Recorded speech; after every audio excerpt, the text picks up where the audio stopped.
refused to cooperate with the government's efforts to extend state authority throughout Lebanon and establish a monopoly over the possession and use of arms. Meanwhile, the Israel Defense Forces maintained positions north of the Blue Line at 5 locations and 2 so-called buffer zones, while also conducting near-daily strikes on alleged Hezbollah and other non-state armed groups in Lebanon. Still, the progress achieved since November 2024 underscores the fact that security and stability for the people of Lebanon and Israel are attainable. It is vital to build on these advances, not squander them. It was therefore encouraging that on 9 March, President Aoun affirmed Lebanon's readiness to engage in direct negotiations with Israel under international auspices, with the aim of achieving a complete truce. He also proposed that the Lebanese armed forces, upon receiving urgent logistical support, would immediately take control of areas of tensions, confiscating all weapons and dismantling Hezbollah infrastructure. Prime Minister Salam has likewise reiterated Lebanon's commitment to achieving a state monopoly on arms. On 2 March, in condemning Hezbollah's actions, he affirmed the government's complete rejection of any military activity outside the scope of legitimate state institutions and reaffirmed the state's full authority over war and peace decisions. In a landmark statement, he announced the cabinet's decision prohibiting Hezbollah's military and security activities and mandating the immediate handover of weapons, tasking the Lebanese state security forces with the enforcement of this decision. These declarations have been accompanied by concrete measures. The Lebanese army has reported the detention of approximately 26 Lebanese nationals, including Hezbollah members, and 1 Palestinian, all for the illegal possession of weapons and ammunition. Judicial rulings have been passed down against some of the Hezbollah members arrested. Separately, on 5 March, the Lebanese government declared a ban on the activities of the Islamic Revolutionary Guard Corps in Lebanon and revoked visa-free entry for Iranian citizens.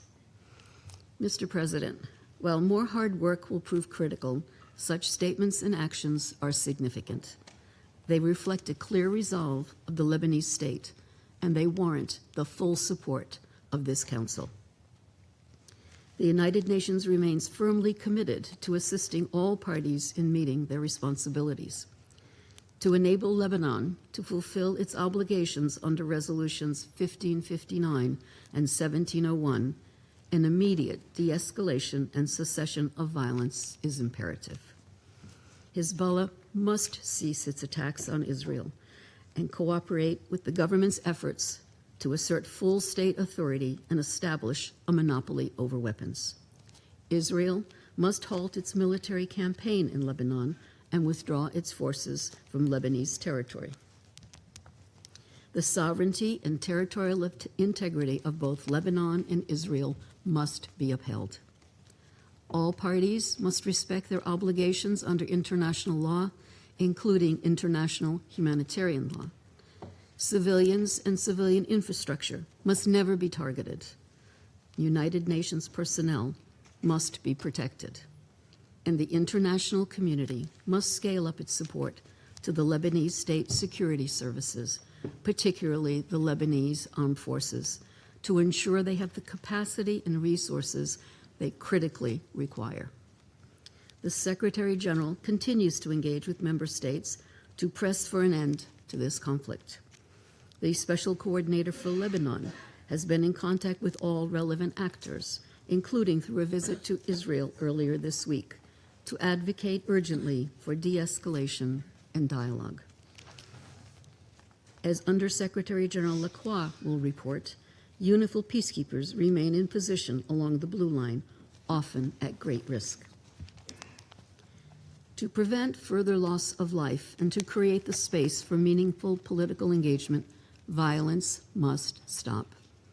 Only then can the parties resume the difficult but indispensable work of building a stable and secure future for both Lebanon and Israel. We will continue to work closely with all concerned to restore calm and protect civilians. Our objective is straightforward: a return to a situation in which commitments under Resolutions 1559 and 1701 can be pursued in a credible and sustainable manner. This is a moment that requires restraint, responsibility, and a willingness to prioritize the well-being of the populations who bear the brunt of these hostilities. The United Nations stands ready to assist, but the decisions that shape the coming days must be guided by a collective recognition that further escalation benefits no one. Thank you, Mr. President. I thank Ms. DiCarlo for her briefing. I now give the floor to Mr. Jean-Pierre Lacroix. Thank you very much, Mr. President, members of the Security Council. As you just heard from Under Secretary General DiCarlo, the fragile situation that prevails since November 2024 has given way to a significant and dangerous escalation of hostilities. We are gravely concerned that there will be a further worsening of the situation in Lebanon and in the region. In this dangerous and precarious environment, UNIFIL remains on the ground, implementing its mandate as far as the security circumstances allow. Since the 2nd of March, when Hezbollah claimed responsibility for an attack on Israel, the group has carried out daily strikes across the Blue Line, including with rockets, missiles, and drones at targets in Israel and the occupied Syrian Golan. Many rockets have been launched from south of the Litani River, which demonstrates the presence of unauthorized armed personnel, assets, and weapons south of the Litani River, in clear violation of Resolution 1701. The Israel Defense Forces have issued displacement orders for the entire UNIFIL area of operations and intensified daily strikes, impacting multiple locations in the UNIFIL area of operations, also in violation of Resolution 1701. Since the 1st of March, UNIFIL has reported some 4,120 trajectories, including 2,733 from south to north of the Blue Line and 323 air attacks by the Israel Defense Forces. In the same period, UNIFIL has recorded 1,387 trajectories from north to south. Notably, each trajectory may represent multiple projectiles, and UNIFIL cannot detect some projectiles, such as those fired by portable anti-tank launchers or light weapons. On the 9th of March alone, UNIFIL recorded 159 air violations, the highest number observed in a 24-hour period since the resumption of hostilities. The Israel Defense Forces have also reinforced the 5 positions at which they have maintained a presence north of the Blue Line. UNIFIL has observed incursion by the Israeli Defense Forces units into Lebanon at several locations, including through Yarun in Sector West and Hula, Khiam, and Markaba in Sector East. On the 9th of March, one Israel Defense Forces tank was observed near Kunin in southeast Lebanon, 7 kilometers north of the Blue Line. Direct clashes between Hezbollah and Israeli Defense Forces inside Lebanon have been reported, including in Hula and Khiam on the 4th of March. Extensive buildup of Israeli military assets south of the Blue Line also continues to be reported. There have been several incidents that have jeopardized the safety and security of our peacekeepers. On the 6th of March, peacekeepers from the Ghanaian contingent were severely injured inside their base in Al-Kawza, Sector West. He is currently being treated at a hospital in Beirut and is now in a serious but stable condition.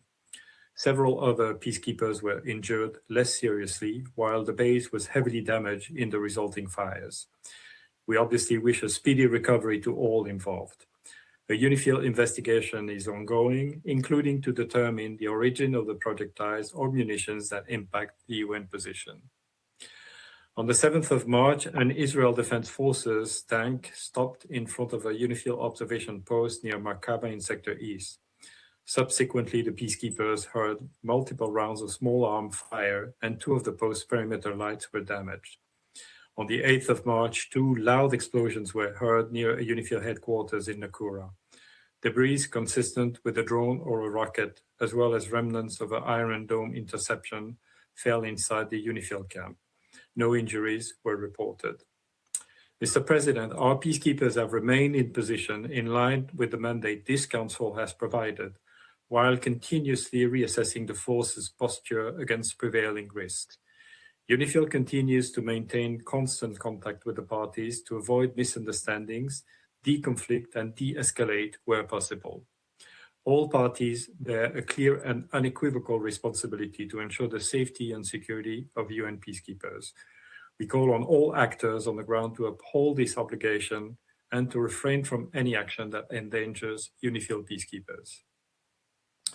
With the ongoing exchanges of fire severely restricting their movements, UNIFIL's current focus includes ensuring safety of its personnel and helping facilitate humanitarian access to affected communities in the area.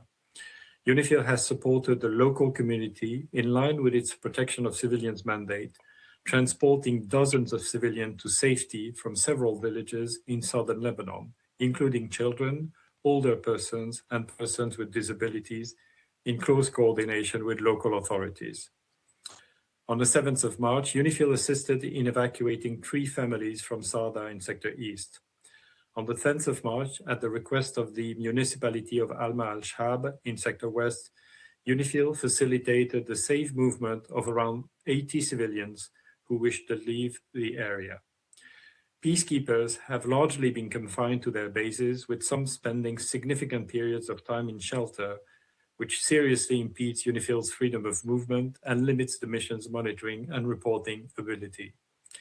Troop rotations are currently suspended. This security environment has also presented challenges for the resupply of fuel, food, and water for UN positions. Roadblocks erected by the Israel Defense Forces have restricted access to a number of our positions. The UNIFIL head of mission and force commander, General Abanyara, is coordinating closely with the Special Coordinator for Lebanon, who is the designated official for security for all United Nations personnel in Lebanon. Program Essential UNIFIL civilian personnel have been moved to reside in UNIFIL headquarters at Nakura. Other international civilian personnel are relocating out of the South Litani sector, in some cases out of Lebanon. The mission is assisting our national colleagues who wish to relocate to the North Litani sector. Mr. President, the Lebanese armed forces have made significant efforts since the cessation of hostilities in November 2024, steadily reinforcing their presence in the south and progressively extending their deployment along the Blue Line. We commend these efforts, which represented an important step towards the full implementation of Resolution 1701. However, in the face of the current hostilities, the Lebanese armed forces have had to temporarily relocate some 20 kilometers north of the Blue Line. Mr. President, as noted by Undersecretary General DiCarlo, and as you will hear in more detail from Undersecretary General Tom Fletcher, the heavy exchanges of fire have most tragically had the greatest impact on civilians on both sides of the Blue Line, with many casualties and hundreds of thousands displaced in Lebanon. In southern Lebanon, the humanitarian situation continues to worsen, with IDP shelters reporting near full occupancy and lacking means to meet basic needs. UNIFIL's liaison and coordination team has continued its close engagement with the Lebanese Armed Forces and Israel Defense Forces, seeking to de-escalate and facilitate humanitarian missions. In the past week, UNIFIL has facilitated dozens of missions by the Lebanese Red Cross. In the interest of the safety of both peacekeepers and civilians, we urge the parties to commit to active deconfliction through this channel. To those member states contributing troops to UNIFIL, we extend our most sincere gratitude. The continued united commitment of the troop contributing countries, as well as the support of this Council, is crucial. I express solidarity with and pride in the men and women of UNIFIL, again on the front lines. Only a political solution will bring lasting stability to Lebanon and the region. We urge all parties to recommit to the full implementation of Resolution 1701 and to engage constructively toward that end. Thank you, Mr. President. I thank Mr. Lacroix for his briefing, and I now give the floor to Mr. Tom Fletcher. Mr. President, Ambassador Bartos, Excellencies, this is a moment of grave peril for Lebanon and for the region, for all of us. Too many warning lights are flashing. Actions have consequences. Lebanon's particular place on the map and in history means that tremors in geopolitics ricochet through it like earthquakes. So when the world turns away from international law and human solidarity, Lebanon shakes. When the world pulls apart, when the splintering of the international order is cheered on by those who believe the rules do not apply to them, or that they can take risks with the lives of others, when leaders feel unrestrained and the rules are in retreat, when the gains of decades are precarious, when technology and killing form an increasingly deadly alliance, and when the scaffolding for coexistence is under sustained, deliberate attack, then Lebanon shakes. As a result of the region's latest war, and following months of violence, we've watched the humanitarian crisis in Lebanon intensify with alarming speed, with civilians on both sides of the blue line once again paying the heaviest price. Casualties continue to mount. Over 570 people reported killed, over 1,400 injured since the 2nd of March. Mass displacement is accelerating, with over 750,000 people now registered with the government of Lebanon as on the move. In addition, almost 84,000 Syrians and more than 8,000 Lebanese have crossed into Syria since the 2nd of March. We're seeing large-scale movements into densely populated urban areas where shelter capacity is already overstretched. More than 120,000 people, including thousands of children, are now in 580 collective centers. And as you heard earlier, these sites are overcrowded, with inadequate sanitation, insufficient essential supplies. These conditions heighten risks of harassment, sexual violence, exploitation, abuse, trafficking, particularly, of course, for women and girls. The people of Lebanon have, of course, already endured extensive displacement and damage to homes and livelihoods, infrastructure and essential public services during the 2023 to 24 escalation, compounding the impact of the financial and economic collapse experienced since 2019. At the same time, the escalation is pushing an already fragile education system deeper into crisis. Schools have been forced to close to serve as temporary shelters, disrupting learning for tens of thousands of children. Overcrowded shelters are also raising the risk of disease, while psychosocial trauma, an acute aspect of this crisis since the 2024 escalation, is being compounded. As these health needs rise, hostilities have forced the closure of 49 primary healthcare centers and 5 hospitals in the south and in Beirut's southern suburbs. Since 28th of February, the World Health Organization has recorded 25 attacks on healthcare, resulting in 16 deaths and 29 injuries among health workers and patients. The protection of healthcare is paramount. Mr. President, the United Nations and the broader humanitarian community are fully mobilized to complement government-led efforts. Along with local organizations and women-led groups, we will do all we can to reach those most in need. We and our partners have provided over 500,000 hot meals, distributed over 270,000 liters of bottled water, provided hygiene items and household supplies, and 123,000 liters of fuel to sustain critical services. Our rapid response teams are delivering life-saving supplies in shelters. 125 health sector-supported mobile primary healthcare units are providing services too. Child protection, psychosocial support are also being expanded, alongside preparations for emergency cash assistance for vulnerable children and families. In close coordination with the government of Lebanon, a 3-month hyper-prioritized flash appeal will be launched in Beirut later this week. This emergency scale-up comes on top of existing humanitarian programs under the 2026 Lebanon Response Plan. I will support these efforts with a rapid response allocation of $15 million from the Central Emergency Response Fund to help scale up life-saving work. Additional funds will be released through a reserve allocation from the Lebanon Humanitarian Fund.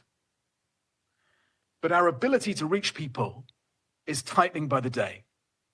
Large areas of South Lebanon, the Bekaa and Beirut southern suburbs remain active conflict zones. Debris and unexploded ordnance are blocking roads to affected villages, and key transport routes, including those linking the Bekaa, have been repeatedly disrupted. Population movements are shifting quickly and increasingly difficult to track. Of course, Lebanon's latest humanitarian crisis is just one more consequence of a regional war that is spiraling out of control. War does not stay neatly within borders. It tears through markets, supply chains, food prices. And when that happens, the most vulnerable people in Lebanon and across the region are hit first and hardest. When maritime corridors such as the Strait of Hormuz are disrupted, food, health, energy become more expensive and harder to access. Impact on food security is already evident in Gaza, where the price of flour is up by 270%. Global shipping costs have increased 16% compared to this time last year. We anticipate delays of 6 months in the delivery of supplies across multiple humanitarian responses. Airspace closures are also disrupting our humanitarian missions across the region. So we are pre-positioning stocks, activating alternative supply routes to keep life-saving aid moving to Lebanon and, of course, across the region. But as the Secretary General insisted and USG DiCarlo underlined, we need the protection of civilians, de-escalation, an immediate cessation of hostilities, and genuine dialogue and negotiations towards a peaceful settlement, in line with the Charter of the United Nations. As ever, I close with 3 asks of the Security Council. First, civilians, all civilians throughout the region must be protected and their access to life-saving help ensured. Constant care must be taken to spare civilians and civilian infrastructure, hospitals, water sources, schools, energy, at all times and by all parties. Humanitarians and humanitarian premises must be protected and our movements to provide aid facilitated. Today has been another tragic day for our humanitarian family. We're seeing civilians, including humanitarian workers, under attack across the region, in Lebanon, the occupied Palestinian territory, in Israel, in Iran, in Iraq, Saudi Arabia, in United Arab Emirates, in Kuwait, in Bahrain, Qatar, Jordan, Syria, Oman, and beyond. Second, we need generous funding for a principled, scaled-up humanitarian response. We must be supported to go wherever the needs are in the region. I have reaffirmed our readiness to help civilians in Lebanon, Iran, the occupied Palestinian territory, in Israel, or any other countries as needed. Humanitarian action is always harder in times of war, but this is, of course, when it is most needed. So we count on member states to help ensure that this life-saving work continues in the Middle East and beyond across the global humanitarian crisis. And yet we're seeing staggering amounts of money, reportedly $1 billion a day spent on destruction, while some politicians boast of cutting aid to those in gravest danger globally. With a fraction of this money, we can save millions of lives globally. Thirdly, and finally, we need a revival of strategic, calm, rational, hopeful diplomacy. We need calmer heads to prevail. Peacemaking is hard, but it is always better, and it takes more courage than the alternative. Every time you hear the powerful attack the UN, ask yourself what they gained by weakening us. And yet, we're seeing a sustained attack against the systems meant to restrain states from reckless warfare, a pattern of attrition against international law and humanitarian principles. Politicians flexing their muscles by sending others to die. As conflicts spread, the international system pulls further apart and more resources flow towards weapons, not saving lives. So a simple test for your actions. If your opponent were doing this to you, what would you say? Let's have the courage to recommit instead to lasting peace, sustained stability, dependable governance, and international law. Mr. President, Excellencies, Lebanon is exhausted by other people's wars. It is not asking for help, but for oxygen. Its people can defy the history, the geography, even the politics. They can be stronger than the forces pulling them apart. But they can only do that if Iran and Israel stop fighting their wars in Lebanon. Thank you, Mr. President. I thank Mr. Fletcher for his briefing, and I now give the floor to Ms. Lynn Harfouche. Mr. President, members of the Security Council, thank you for the opportunity to address you today. My name is Lynn Harfouche. I am a Lebanese political activist from the city of Baalbek. I grew up in the Bekaa Valley and spent much of my life in Beirut's southern suburbs. Today, like many families, mine too is displaced. In the early hours of last Monday morning, while Lebanese families slept in their homes, Hezbollah once again dragged our country into a war the Lebanese people did not choose. This decision was not taken by the state. It was imposed by a militia that answers to interests beyond the Lebanese borders. For many Lebanese, this is a tragic cycle we know too well. I am 34 years old and I've known nothing but Hezbollah's hegemony in my community. I myself grew up supporting them. In 2006, they entered a war by kidnapping Israeli soldiers at the borders. My neighborhood got razed by Israeli bombs. I was 14 then and saw Hezbollah as our protectors, even as I was displayed on a traumatizing night. But coming back to our neighborhood, I found our livelihood destroyed, suffocated by yellow flags claiming a divine victory. Seeing them celebrate over our collective ruin while their grip on our streets only tightened. I felt they were occupying our wreckage to secure their own dominance. The mask fell and I saw the truth. The truth that resistance was a mere facade to exploit an entire country for an expansionist project. The truth that Hezbollah seeks to break us away from other communities through its ideological and social project. The truth that under Hezbollah's dominance, Iran's arm in Lebanon, war becomes a recurring reality, fear our constant companion, and our lives a mere expendable for the sake of the supreme leader. The terrible part in all of this is the very same scenario played again in 2023, when Hezbollah decided to open what they called the support front against Israel right after October 7th. And again in 2026, after they had promised the Lebanese government they would not commit suicide once more. And Israel's military response to Hezbollah, on the other hand, has resulted in mass displacement and destruction. Hundreds of Lebanese have been killed in the past week. As I speak, thousands of Israeli soldiers are massed at our southern border, and we Lebanese fear that the conflict can only widen further. We are trapped in this unending war of access. Who pays the price?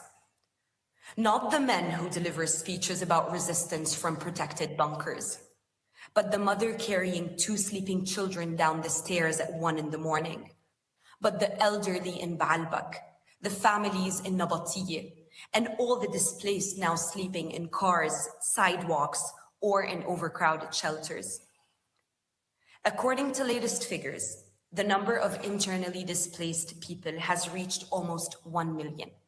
including nearly 200,000 now living in collective shelters across hundreds of sites.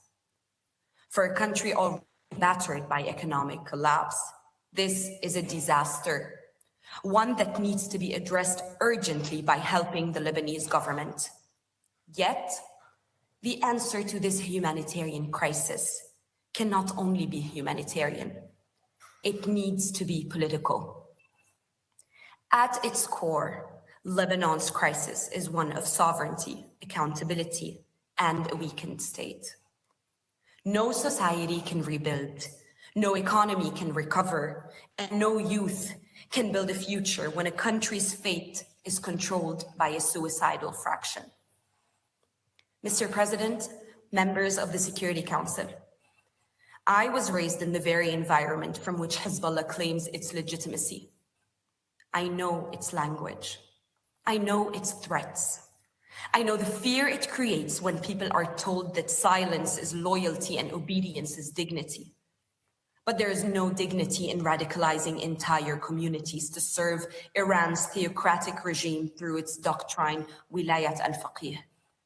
There is no honor in making Lebanese children pay the higher price. There is no resistance in holding an entire nation hostage. I am here to tell you that millions of Lebanese, including many Shiites, want a different future. I also speak to you today as a mother of 2 boys, Hadi, who is 11, and Rey, who is years old. On the night the Israeli bombing intensified, Rey woke up trembling in the middle of the night and asked me a question that many children are asking. Mom, why do we keep going to wars when more people will die? Why can't we live in peace? I did not have an easy answer, but I will tell you this. Governments that normalized Hezbollah were all accomplices in where we are today. For years, the world looked the other way, privileging their dealing with Iran. For years, they treated an illegal non-state actor as a political reality, to be managed rather than a violation to be ended. For years, the world asked us to tolerate intolerance. Simultaneously, the Lebanese feel helpless and alone in the face of Israel's aggression.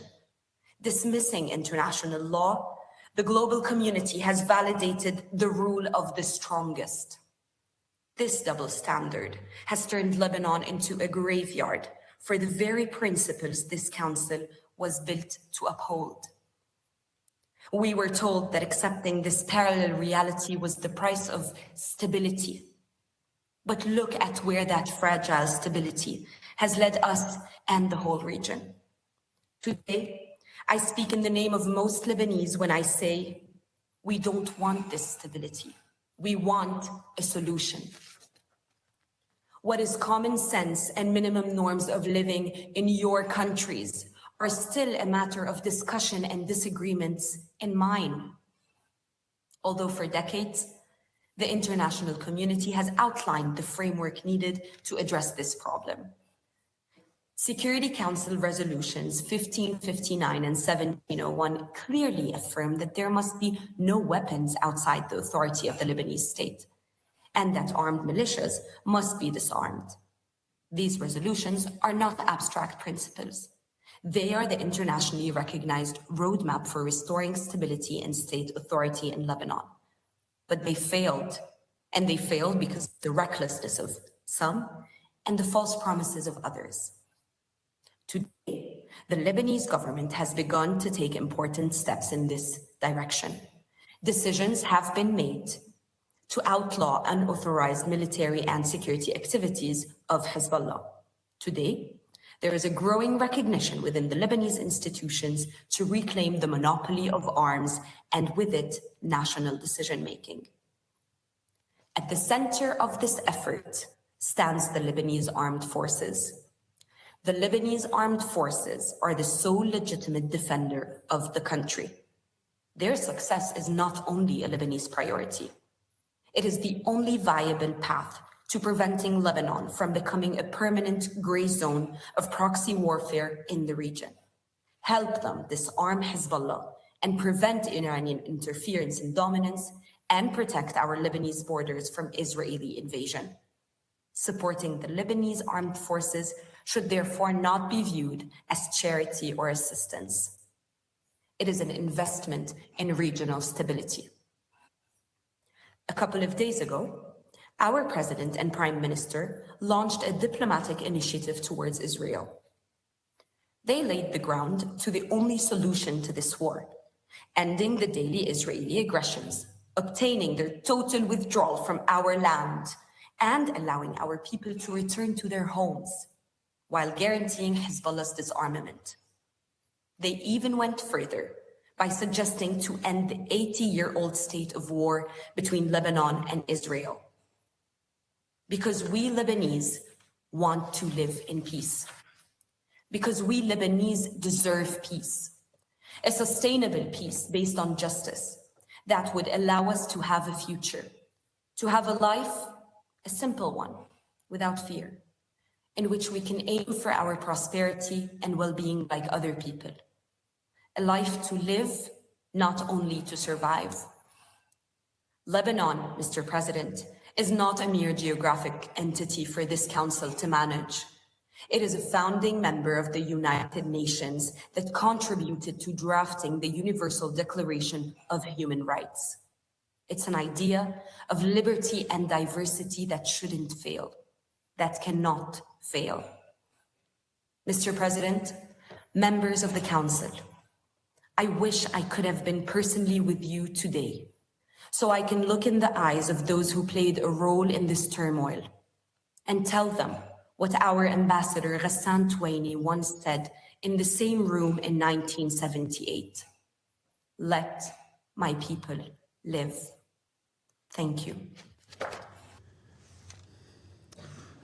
Thank you, Ms. Harfouch, for your courage and for that important briefing. And I now give the floor to those council members who wish to make statements. I now give the floor to the representative of France. Merci, Monsieur le Président. La France a demandé, face à une situation urgente et dramatique, la tenue de cette réunion, demande à laquelle se sont associés Bahreïn, le Danemark, la Grèce, la Lettonie, la République démocratique du Congo et le Royaume-Uni. Je vous remercie de l'avoir organisée et je remercie pour leurs exposés Madame la secrétaire générale adjointe aux affaires politiques et à la conciliation de la paix, Rosemary Di Carlo, Monsieur le secrétaire général adjoint aux opérations de paix, Monsieur Jean-Pierre Lacroix, et Monsieur le secrétaire général adjoint aux affaires humanitaires, Tom Fletcher, ainsi que Madame Lynn Harfouch pour la société libanaise. Nous saluons aussi la participation à nos débats de Monsieur le représentant du Liban, Monsieur le représentant d'Israël, Monsieur le représentant de la Syrie et Madame la représentante de Chypre. Monsieur le Président, la guerre s'étend une fois de plus au Liban. Le Hezbollah a fait le choix inacceptable et irresponsable de se joindre aux attaques iraniennes contre Israël, entraînant depuis plus de 10 jours le Liban dans un conflit dans lequel les autorités, comme le peuple libanais, refusent d'être entraînées. Les populations en payent le prix fort. Côté libanais, plus de 500 morts, des centaines de blessés et au moins 750 000 déplacés provoqués par les opérations militaires israéliennes et les ordres d'évacuation. Côté israélien, plusieurs blessés, une population contrainte de se réfugier plusieurs fois par jour dans les abris. Cette situation n'est pas acceptable.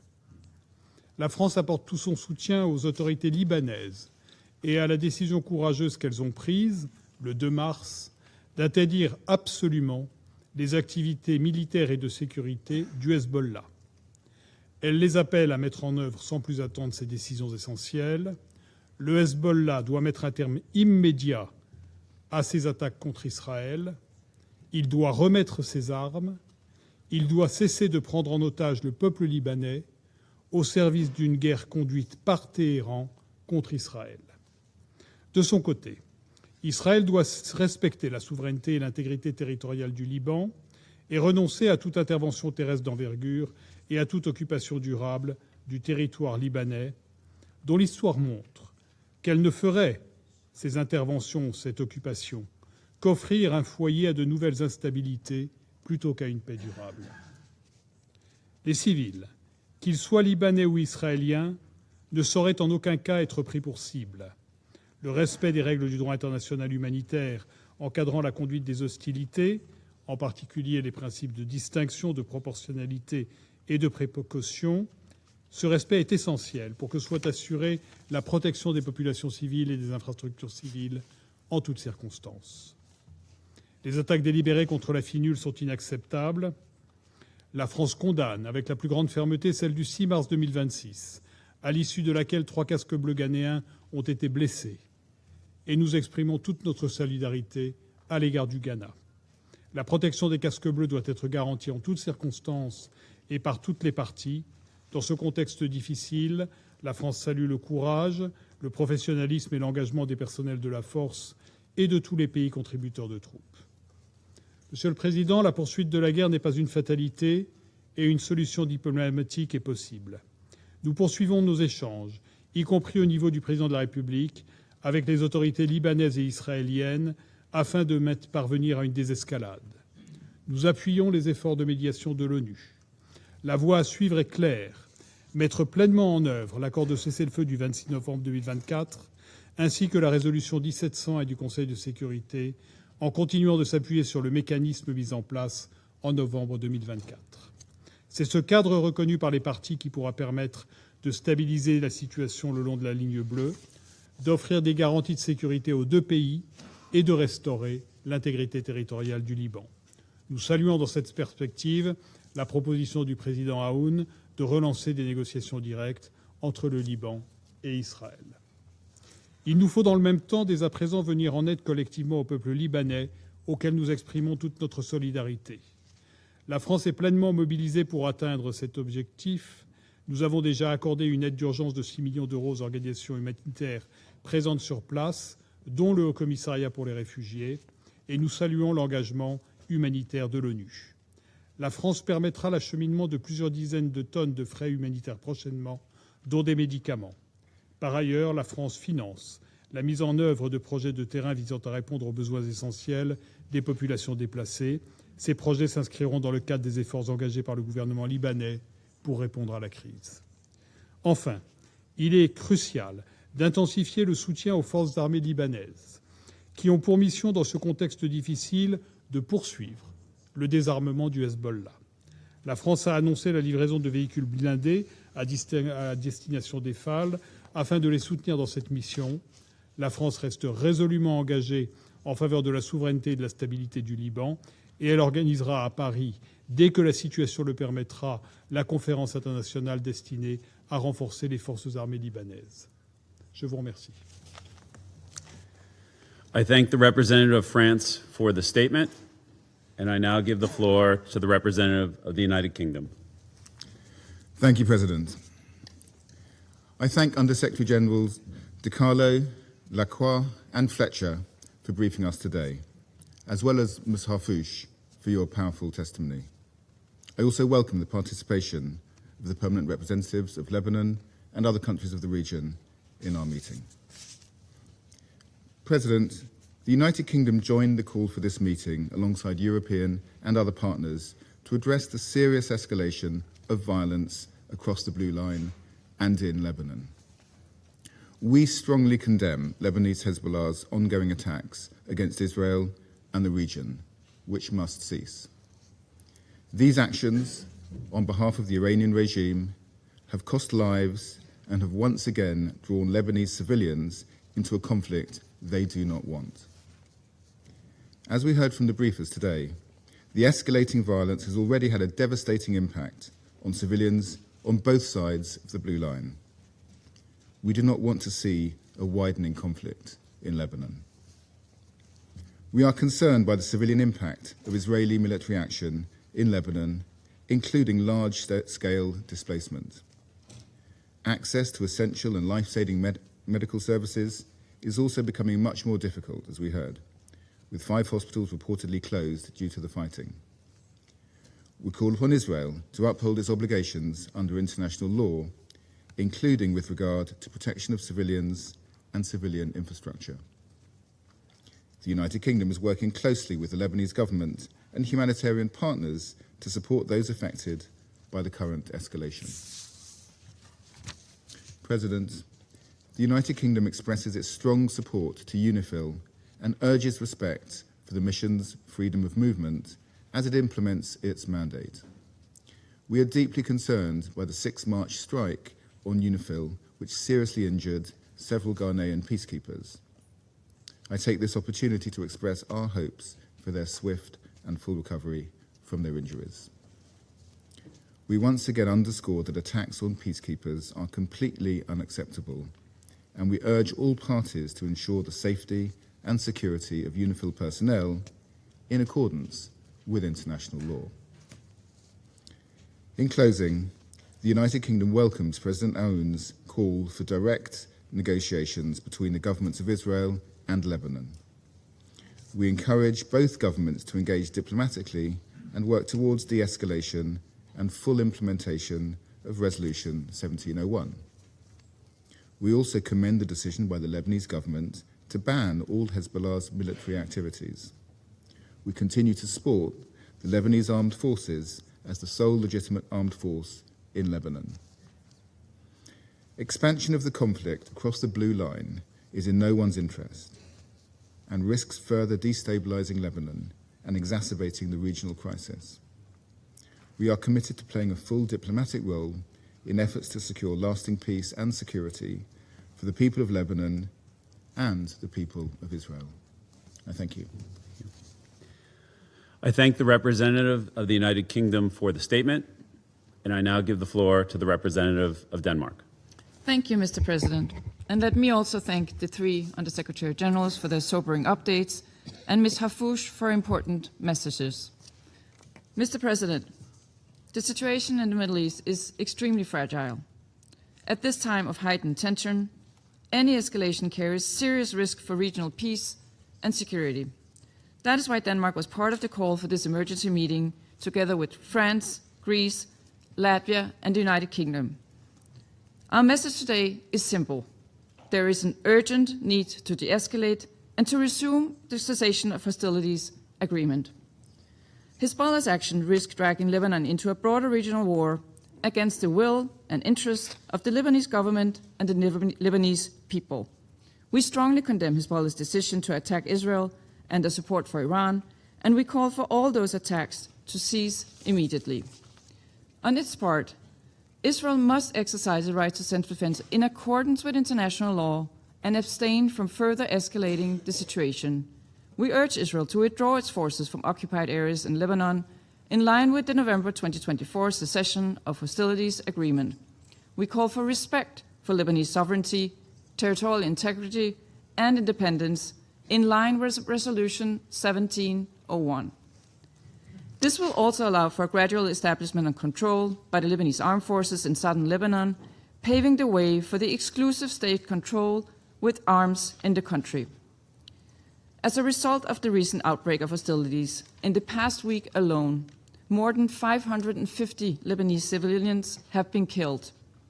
Denmark underlines that all parties must respect international law, including international humanitarian law, and that the protection of civilians and civilian infrastructure must be ensured. Over 700,000 civilians have been forced to evacuate, creating large waves of internally displaced within Lebanon. Thousands more have crossed into Syria. All of those places additional strain on Lebanon, whose people have already suffered from large-scale economic and humanitarian challenges as a result of decades of conflict, mismanagement, external interference, and regional instability. A strong, stable, and secure Lebanon would contribute to Israel's safety. This can only materialize, however, if the parties focus on de-escalation and dialogue, and it requires that Hezbollah stops its attacks. Mr. President, Lebanese society has historically been, and remains to this day, a mosaic of diversity. This diversity is a distinct strength. However, it must remain so. In the past decade, Lebanon has shown immense generosity and resilience in housing more than 1 million refugees from neighboring Syria. New massive waves of internal displacement carry the risk of sectarian strife. This must be avoided at all costs. We urge the Lebanese government and the Lebanese people to prioritize national unity and social cohesion in the face of the current conflict. The Lebanese government has also shown courage and will to take on historic challenges, and even if much remains to be done, progress has been made in disarming Hezbollah and implementing economic reforms. The current conflict risks rolling back these positive steps. Mr. President, against this backdrop, UNIFIL's presence in southern Lebanon is more important than ever. We fully support UNIFIL in exercising the task mandated by this Council and recall that peacekeepers are protected by international law. Reports of attacks on UNIFIL personnel are deeply worrying, and our thoughts go to the wounded Ghanaian peacekeepers. Any deliberate targeting of peacekeepers is unacceptable. The current volatile situation only underscored the need for UNIFIL and for a strong and continuous UN presence in Lebanon, including after UNIFIL's drawdown by December 2026. Mr. President, in closing, Lebanon must not become another front in an already dangerous and volatile regional landscape. Its people, who have already suffered for so much and so long, must not be dragged into another man-made humanitarian emergency. We call on all actors to step back from the brink and return to negotiations and peaceful dialogue. I thank you. I thank the representative of Denmark for the statement, and I now give the floor to the representative of Latvia. Thank you, Mr. President.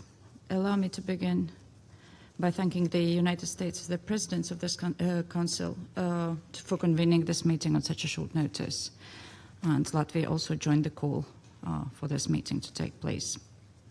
I thank the USG DiCarlo, USG Fletcher, and USG Lacroix for their briefings. And I also thank Ms. Lynn Harfouch for her insights. The current escalation in Lebanon has serious consequences for the civilian populations and for the security of UN peacekeepers, as well as the stability of the region and global security. And we commend the exceptional service of UNIFIL as it continues to carry out its mandate under Resolution 1701, monitoring this conflict even in the direst circumstances. All essential personnel, including those from my country, are still remaining in place in the midst of hostilities. Mr. President, Hezbollah has chosen to attack Israel in support of Iran and has dragged the people of Lebanon into a conflict they have no part in. And it brings more suffering to the civilian population and endangers the fragile progress of the Lebanese government attempting to assert state control over its territory. Hezbollah's escalation is part of the pattern, as Iran consistently uses proxy networks to destabilize the Middle East, attacks countries in the region, and enables aggression in Europe. And it must stop now. Hezbollah must immediately disarm and stop all actions against Israel, but we commend the Lebanese government's decision of 2nd March to declare all Hezbollah military and security activities illegal in the whole territory of Lebanon. As Lebanon's Prime Minister, Nawaf Salam, has warned of a looming humanitarian crisis, and we heard also from our briefers, with more than 700 persons forcibly displaced and more than 870 people lacking basic supplies, we strongly reiterate the vital need for all sides to respect international humanitarian law. With over 500 people killed, we call on all parties to ensure adherence to principles of proportionality and distinction of civilian objects. While we recognize Israel's right to self-defense, our concern lies with the human cost that is already piling high with Israel's operations against Hezbollah, including in densely populated areas. We urge the cessation of all hostilities and return to the ceasefire. We call for the territorial integrity and sovereignty of Lebanon to be respected, as reflected in Resolution 1701 and the UN Charter. The safety and security of UN personnel and property must be respected by all sides and at all times. We call upon all members of this Council to continue stressing the crucial importance of upholding commitments agreed in Security Council resolutions 2518 and 2730. Latvia, as UNIFIL troop contributing country, is especially distressed by the fact that amidst heavy firing, 3 UNIFIL peacekeepers from Ghana were injured inside their base in South Lebanon, and our thoughts are with the injured, and we wish them speedy recovery. The current escalation only reiterates the need for a long-term solution of this conflict, and it is essential that the withdrawal of UNIFIL does not result in a security vacuum. We welcome the political commitment of the Lebanese government to extend its authority throughout the country and the implementation of the disarmament plan. And the continued international support in these efforts remains essential. And we continue to stand by Lebanon and its people. And we look forward to the UN Secretary-General report in June and Council's continued work on solutions for providing security support of Lebanon. Mr. President, we commend all mediation efforts, and it is important that the Security Council supports these processes in any way possible. We cannot allow the progress that Lebanon has achieved over the past 20 years to vanish. I thank you. I thank the representative of Latvia for the statement, and I now give the floor to the representative of Greece. Thank you, Mr. President. I wish to thank today's briefers, USGs DiCarlo, Lacroix, and Fletcher for their thorough remarks. I also wish to thank Ms. Lynn Harfouche for her compelling message. I welcome the presence of the permanent representatives of Lebanon, Israel, the Syrian Arab Republic, and Cyprus in today's meeting. Greece, alongside France, Denmark, Latvia, and the UK, called for today's briefing due to the dangerous escalation in Lebanon, and an escalation which bears serious consequences for the civilian population and for UNIFIL peacekeepers. Mr. President, Lebanon is the victim of a war it did not choose. We strongly condemn the attacks of Hezbollah acting in support of Iran against Israel, which triggered this round of escalation. Hezbollah constitutes a threat to regional stability. Hezbollah has no right to unilaterally drag the Lebanese people into misery and despair. The Lebanese state is the sole legitimate authority which can conduct military operations and define Lebanon's foreign relations. Hezbollah must disarm immediately and stop all actions against Israel. In the midst of these developments, we welcome and commend the decision of the Lebanese Council of Ministers to ban Hezbollah's military activities. The resolve of the Lebanese leadership to extend its exclusive control over arms is clear. It should be given a chance to bring security and prosperity to Lebanon. We should all be standing by their side. Its steadfast commitment did not falter in the face of developments. Instead, it seems to have been strengthened. We reaffirm our support for the territorial integrity, sovereignty, and political independence of Lebanon. Lebanese sovereignty must be fully respected, and civilians must be protected in accordance with international law. Mr. President, as the spiral of escalation accelerates, we call for maximum restraint and the protection of civilians and infrastructure. Restraint can be a virtue in times of crisis, and indicative of strength and resolve, not weakness. As the Greek Prime Minister said in his telephone conversations with the leaders of Israel and Lebanon, Greece recognizes the right of Israel to defend itself according to international law. However, further escalation must be avoided, similar to the undertaking of prolonged large-scale military operations in the Lebanese south, which risks plunging the region in more instability and conflict. Full respect of Security Council Resolution 1701 and the ceasefire agreement of 2024 is a prerequisite for stability. As our briefers described, Lebanon is faced with a profound humanitarian challenge. More than 700,000 civilians have been displaced, while dozens are dead and injured, and children are caught in the midst of this chaos. The risk of instability spilling over to the broader region in the form of extensive refugee flows is all too real. According to the International Organization for Migration, Some 50,000 Syrians left Lebanon for Syria in the past week alone. Greece is participating in international humanitarian efforts in support of Lebanon and its reconstruction. We stand ready to participate in the conference in support of the Lebanese armed forces in Paris, spearheaded by France and Saudi Arabia, when it takes place. We also continue to assist Lebanon in its efforts to forge strong state institutions, including the LAF. It is a pledge made by the Greek Prime Minister to President Aoun, which has already produced concrete results. These include the recently procured defense material to the Lebanese armed forces to enhance their capabilities. We are committed to continuing our support to the Lebanese armed forces. At the same time, also, in line with the latest communication between our Prime Minister and President Aoun, we remain in constant contact with the competent Lebanese authorities. We are finalizing our contribution to address the grave humanitarian crisis on the ground.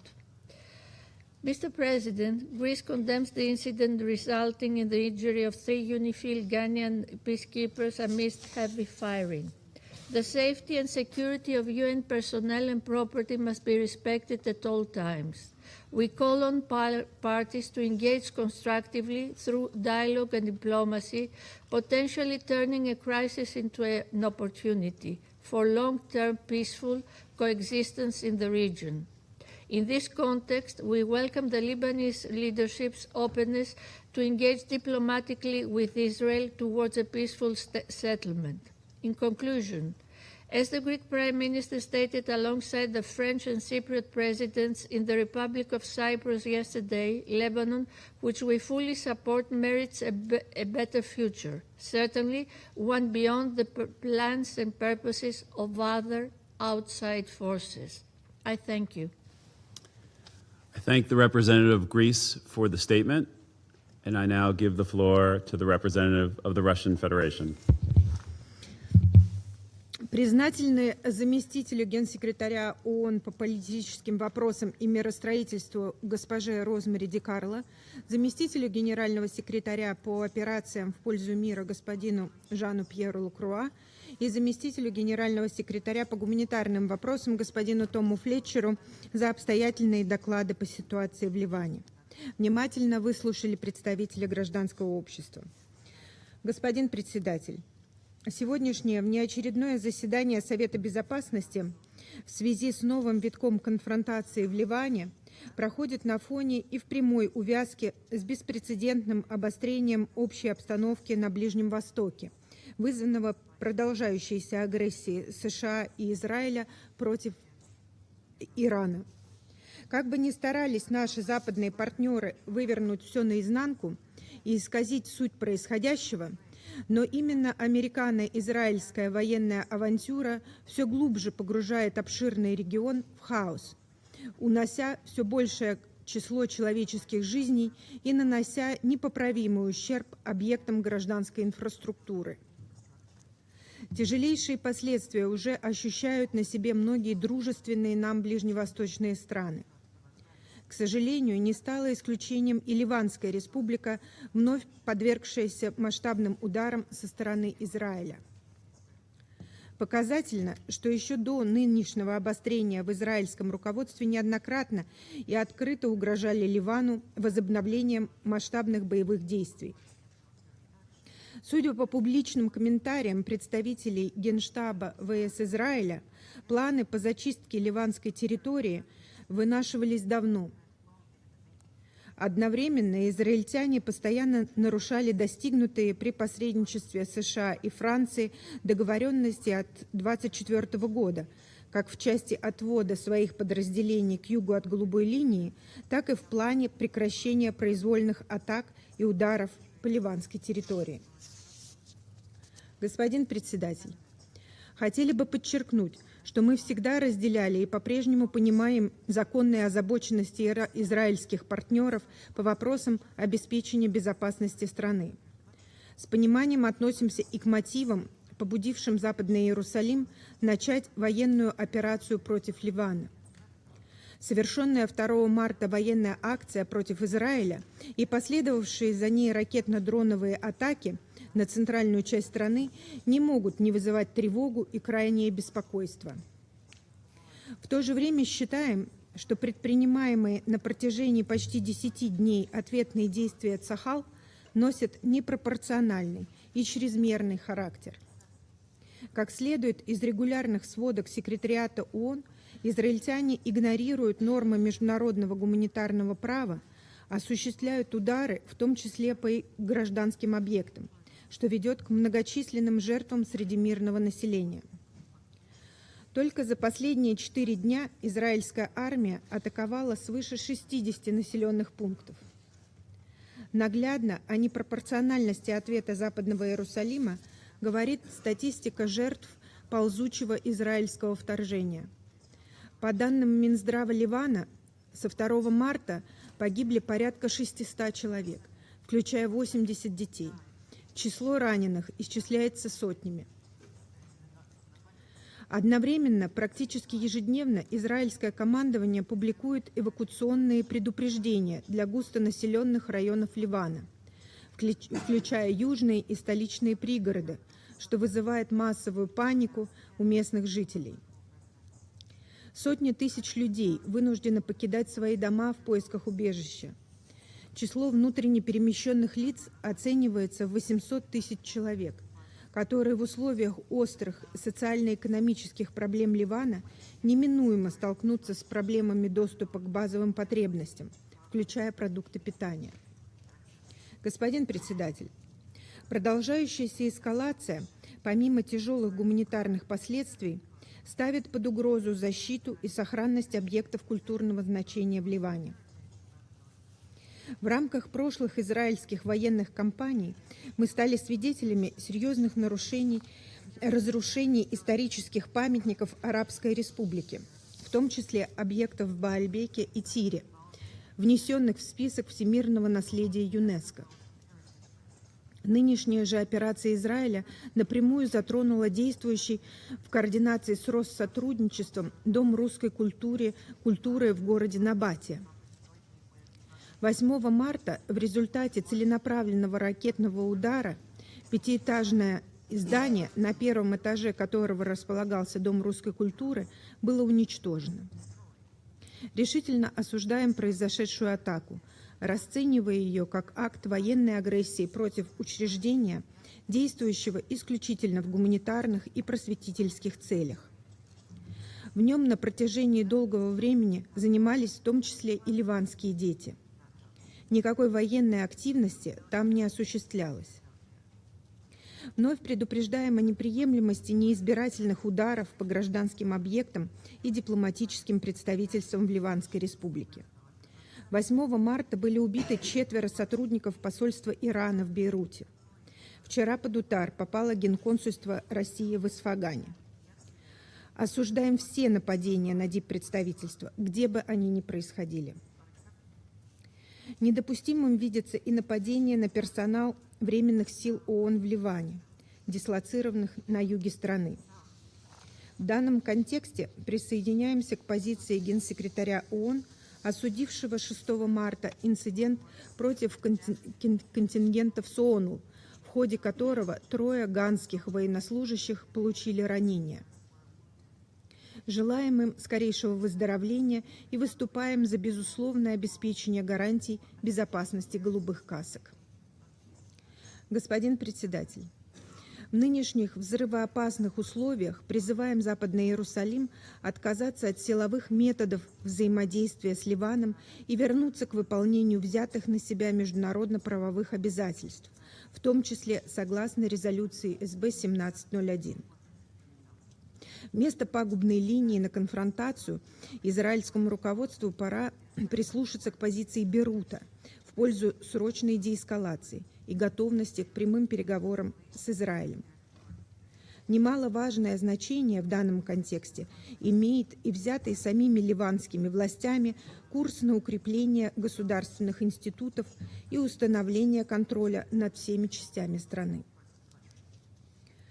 Со своей стороны подтверждаем нашу неизменную позицию в поддержку суверенитета, единства и территориальной целостности Ливана, а также мандатов ООН в соответствии с профильными резолюциями СБ ООН.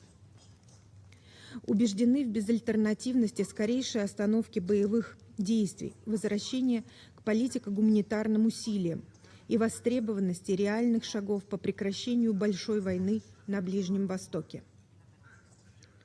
Рассчитываем, что дипломатические возможности еще не исчерпаны.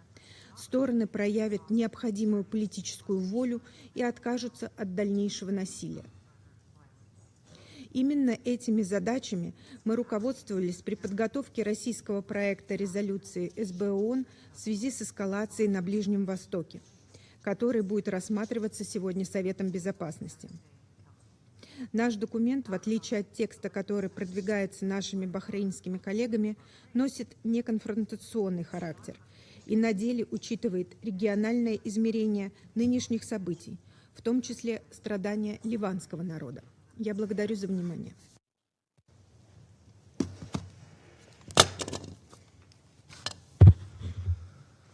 I thank the representative of Russia for her statement. I now give the floor to the representative of China. 谢谢主席，我感谢迪卡洛副秘书长、拉克鲁瓦副秘书长、弗莱彻副秘书长和哈夫什女士的通报。当前，中东战火升级蔓延，离以局势也骤然升温。战事持续下去不符合任何一方的利益。国际社会应当汇聚促和努力，尽快推动缓和紧张局势，恢复地区和平稳定。第一，要推动立即停火止战。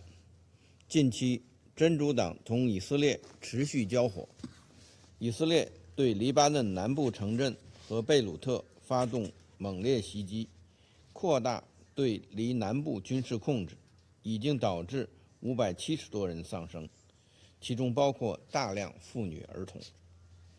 我们注意到，伊朗向安理会致函指出，4名伊朗外交人员在袭击中遇难。冲突中保护平民是国际法的红线，中方谴责任何针对平民和外交人员的袭击，呼吁各方停止敌对行动，推动局势缓和降温，履行国际法，特别是国际人道法义务。以色列应立即从黎巴嫩撤军。我们欢迎黎巴嫩政府致力于结束冲突的积极表态，支持维护黎巴嫩主权、安全和领土完整。第二，要支持黎巴嫩稳定国内局势。炮火严重冲击黎巴嫩安全稳定，70多万人被迫流离失所，本已艰难的人道形势更加雪上加霜。国际社会应加大对黎巴嫩援助力度，支持黎巴嫩政府稳定国内局势，保障基本民生。我们注意到黎巴嫩议会决定延长任期，欢迎黎巴嫩政府推进对国家管控的努力，希望黎巴嫩国内各方积极开展政治对话，妥善化解分歧。第三，要切实保障联黎部队人员安全。3月6日发生联黎部队遇袭事件，造成3名维和人员受伤。中方强烈谴责针对联黎部队的袭击，对伤员表示慰问。任何蓄意攻击联合国维和人员的行为，都严重违反国际人道法和安理会第1701号决议，必须坚决反对并予以追责。当前紧张局势再次凸显联黎部队的重要作用，中方敦促各方切实保障联黎部队的安全和行动自由，保障联黎部队积极履职。中方愿同国际社会一道，为推动平息黎以局势，恢复黎巴嫩和中东地区和平稳定做出不懈努力。谢谢主席。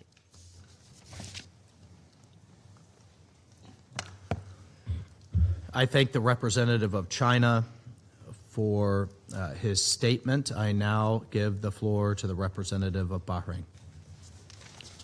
السيد الرئيس، بداية يطيب لي أن أتقدم بالشكر للجمهورية الفرنسية على عقد هذه الإحاطة المهمة، حيث انضمت مملكة البحرين والدنمارك واليونان ولاتفيا والمملكة المتحدة لهذا الطلب.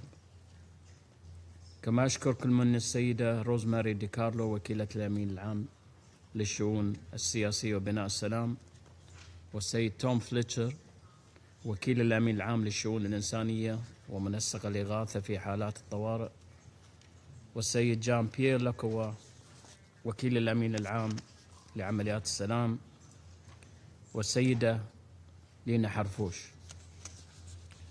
على ما قدموه من إحاطات مهمة وقيمة. وأرحب بجميع المندوبين الدائمين. السيد الرئيس، تعرب مملكة البحرين عن أسفها العميق إزاء التصعيد العسكري الخطير الذي تشهده المنطقة في الآونة الأخيرة نتيجة الاعتداءات الإيرانية غير المبررة، والتي طالت بلاد مملكة البحرين وعدد من الدول العربية الشقيقة في انتهاك واضح لمبادئ حسن الجوار واحترام سيادة الدول، وخرقا جسيما للقانون الدولي وميثاق الأمم المتحدة. وتطالب مملكة البحرين الجمهورية الإسلامية الإيرانية بالوقف الفوري لهذه الأعمال العدائية والكف عن استخدام أذرعها وميليشياتها المسلحة في المنطقة وخارجها، وتحذر من أن استمرار هذه الممارسات العدوانية السافرة من شأنه أن يؤدي إلى مزيد من التصعيد وتفاقم التوترات القائمة، بما قد يترتب عليه من تداعيات خطيرة على الأمن والاستقرار الإقليميين. سيد الرئيس، تؤكد مملكة البحرين دعمها لوحدة الجمهورية اللبنانية وسيادتها واستقلالها وسلامة أراضيها، وتدعم جهود بسط سلطة الدولة اللبنانية على كامل أراضيها بما يعزز مؤسساتها الدستورية ويحفظ الأمن والاستقرار ويحقق تطلعات شعبها الشقيق للحياة الحرة الكريمة والنماء والازدهار. كما تشدد على أهمية تجنيب لبنان تداعيات التصعيد الإقليمي وترفض أي محاولات لإقحامه في الصراعات الإقليمية الدائرة. وترحب مملكة البحرين بقرار مجلس الوزراء اللبناني الصادر في 2 مارس لعام 2026 بشأن الحظر الفوري لكافة النشاطات الأمنية والعسكرية لحزب الله، وحصر نشاطه في الإطار السياسي والقانوني، إلى جانب بدء تنفيذ المرحلة الثانية من خطة حصر السلاح بيد الدولة اللبنانية ومؤسساتها الشرعية، ولا سيما الجيش اللبناني والقوى الأمنية الرسمية. ونؤكد أن هذه الخطوة تمثل تطورا مهما، وهي ضرورة حتمية نحو ترسيخ سيادة الدولة اللبنانية وتعزيز مؤسساتها بما ينسجم مع الدستور اللبناني والقرارات الدولية ذات الصلة، وفي مقدمتها قرار مجلس الأمن 1701 واتفاق الطائف، ويسهم في تعزيز الاستقرار الداخلي وتعزيز قدرة الدولة اللبنانية على الاطلاع بمسؤولياتها الوطنية والحفاظ على أمن لبنان واستقراره. كما ترحب المملكة بدعوة فخامة الرئيس اللبناني جوزيف عون إلى إجراء مفاوضات مباشرة مع إسرائيل برعاية دولية للتوصل إلى وقف فوري لإطلاق النار في لبنان. سيد الرئيس، تتابع مملكة البحرين بقلق ما رصدته قوة الأمم المتحدة المؤقتة في لبنان اليونيفيل من انتهاكات لاتفاق وقف إطلاق النار المبرم بين لبنان وإسرائيل في نوفمبر 2024، من خلال الهجمات التي تبناها حزب الله ضد إسرائيل، مما أدى إلى التصعيد العسكري الذي تشهده الأراضي اللبنانية، والذي أسفر عن نزوح مدنيين وتفاقم الأوضاع الإنسانية، بما قد يخلف تداعيات تمتد إلى الدول المجاورة وتزيد الضغوط على مواردها واستقرارها. وفي هذا السياق نؤكد ضرورة التزام جميع الأطراف باتفاق وقف إطلاق النار والامتناع عن أي أعمال تقوضه، مع التأكيد على أن حماية المدنيين وتخفيف المعاناة الإنسانية يجب أن تبقى في صميم الجهود المشتركة. كما نشدد على أمن وسلامة قوات حفظ السلام التابعة للأمم المتحدة، التزام قانوني وأخلاقي على جميع الأطراف، وأن أي اعتداء عليها يمثل انتهاكا واضحا لقرارات مجلس الأمن ذات الصلة. ونؤكد في الوقت ذاته أهمية أن يتم أي انسحاب تدريجي لقوة اليونيفيل بشكل منسق ومسؤول، بما يضمن عدم نشوء فراغ أمني في جنوب لبنان والحفاظ على الاستقرار في ظل الظروف الدقيقة التي تمر بها المنطقة. السيد الرئيس، يمثل تمكين الجيش اللبناني وتعزيز قدراته ركيزة أساسية لاستقرار لبنان والحفاظ على أمنه، ومن هذا المنطلق نؤكد أهمية تقديم الدعم اللازم له بما يعزز قدرته على الانتشار الفاعل في جنوب لبنان والقيام بمهامه في حفظ سيادة لبنان وأمنه واستقراره. كما نرحب بمبادرة الجمهورية الفرنسية لعقد مؤتمر دولي لدعم الجيش اللبناني وقوى الأمن الداخلي في أبريل 2026، ونثمن في الوقت ذاته الجهود التي تبذلها دول اللجنة الخماسية المعنية بلبنان، وهي الولايات المتحدة الأمريكية والمملكة العربية السعودية ودولة قطر وجمهورية مصر العربية والجمهورية الفرنسية في دعم لبنان سياسيا واقتصاديا وأمنيا خلال هذه المرحلة.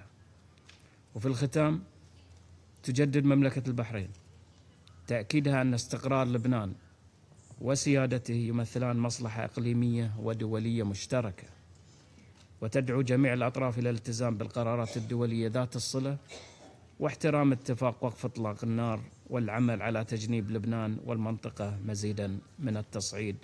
وشكرا سيد الرئيس. I thank the representative of Bahrain for the statement. I give the floor to the representative of Panama. Gracias, señor presidente. Panamá agradece la convocatoria de esta sesión informativa, así como la información compartida por los expositores sobre la evolución de la situación en el Líbano. Saludamos a los representantes de los países que nos distinguen con su participación. Si bien en noviembre de 2024 se alcanzó un cese de hostilidades, los incidentes y violaciones a lo largo de la línea azul continuaron registrándose desde entonces, lo que pone de manifiesto la persistente falta de voluntad política que permita crear las condiciones pertinentes hacia la paz. Dirigencias que se sostienen sobre la lógica de la confrontación permanente terminan arrastrando a sus poblaciones a ciclos de destrucción que dejan tras de sí ciudades devastadas, familias desplazadas y generaciones marcadas por la guerra. Panamá condena los ataques lanzados desde territorio libanés contra Israel por parte de Hezbollah, que han obligado a comunidades a evacuar y buscar refugio. Estas acciones irresponsables son profundamente perjudiciales, tanto para la población civil libanesa como para las comunidades de refugiados presentes en el país, pues han contribuido a desencadenar una peligrosa dinámica de escalada que ha derivado en una respuesta militar de gran intensidad y en un deterioro aún mayor de la situación humanitaria. Según cifras recientes de las autoridades libanesas y de organismos humanitarios, más de 700,000 personas han sido desplazadas dentro del Líbano en los últimos días, mientras que cerca de 600 personas han muerto, entre ellas decenas de niños, mujeres y trabajadores humanitarios y de rescate. Muchas de estas familias se encuentran ahora refugiadas en escuelas y albergues improvisados, lo que evidencia la magnitud de la crisis humanitaria en curso. Panamá pide la máxima contención y el cese inmediato de las hostilidades. Instamos a las partes a cumplir plenamente con sus obligaciones en virtud del derecho internacional, en particular el derecho internacional humanitario, y a adoptar todas las medidas necesarias para proteger a la población y la infraestructura civil. Panamá reitera su respaldo al Estado y al gobierno del Líbano, cuyos esfuerzos por preservar la estabilidad interna y fortalecer la autoridad del Estado en todo su territorio resultan esenciales, incluyendo el papel de las Fuerzas Armadas libanesas para asegurar que el monopolio y control de las armas corresponda exclusivamente al Estado. Tomamos nota de las recientes declaraciones del presidente del Líbano, Joseph Aoun, reiterando la disposición de su país a reanudar negociaciones con Israel destinadas a detener la actual escalada y las medidas anunciadas por las autoridades libanesas para restringir las acciones militares de Hezbollah. Reafirmamos nuestro reconocimiento pleno a la soberanía, integridad territorial e independencia política del Líbano en conformidad con sus fronteras internacionalmente reconocidas. Un Líbano seguro y estable, con instituciones capaces de ejercer plenamente su autoridad a través de las acciones que ha venido desarrollando la actual administración gubernamental libanesa, es indispensable para la estabilidad de toda la región. Señor presidente, el acompañamiento de las Naciones Unidas para preservar una relativa estabilidad a lo largo de la línea azul durante las últimas décadas ha sido y sigue siendo indispensable para evitar escaladas mayores de violencia.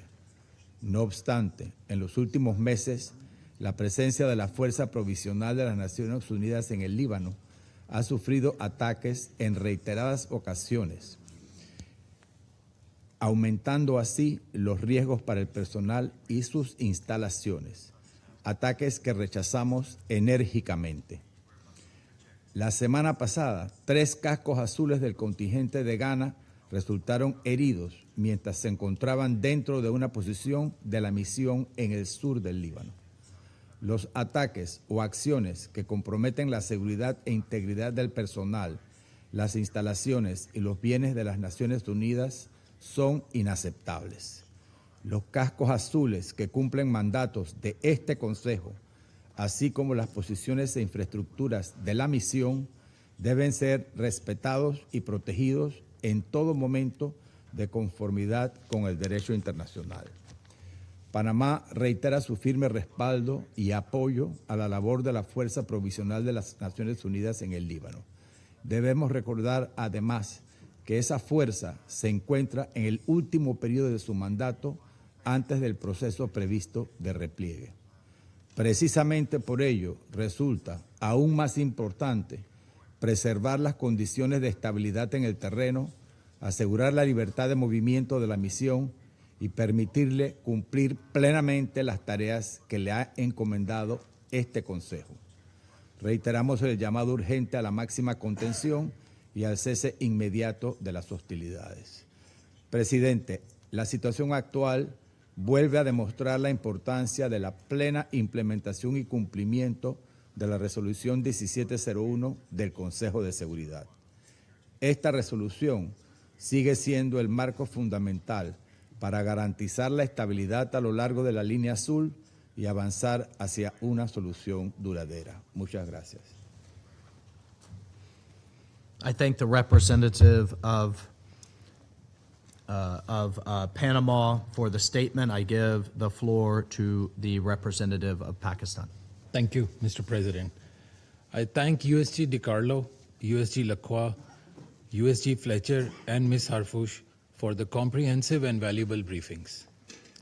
Lebanon is a country of remarkable diversity, shaped by layers of civilization and a rich cultural and historical legacy.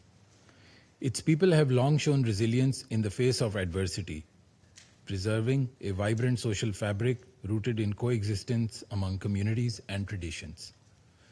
Lebanon needs a period of calm to pursue its objectives of peace and stability. The renewed escalation and hostilities are a matter of great concern. They threaten far more than infrastructure.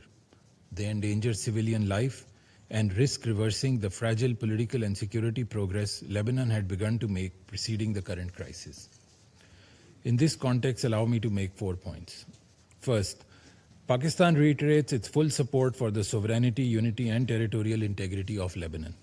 We condemn in the strongest terms Israel's continued military aggression in southern Lebanon, which has resulted in the death of more than 400 civilians, including at least 83 children and 42 women, and over 600,000 people displaced. Sweeping illegal evacuation orders across large parts of southern Lebanon have deepened civilian suffering.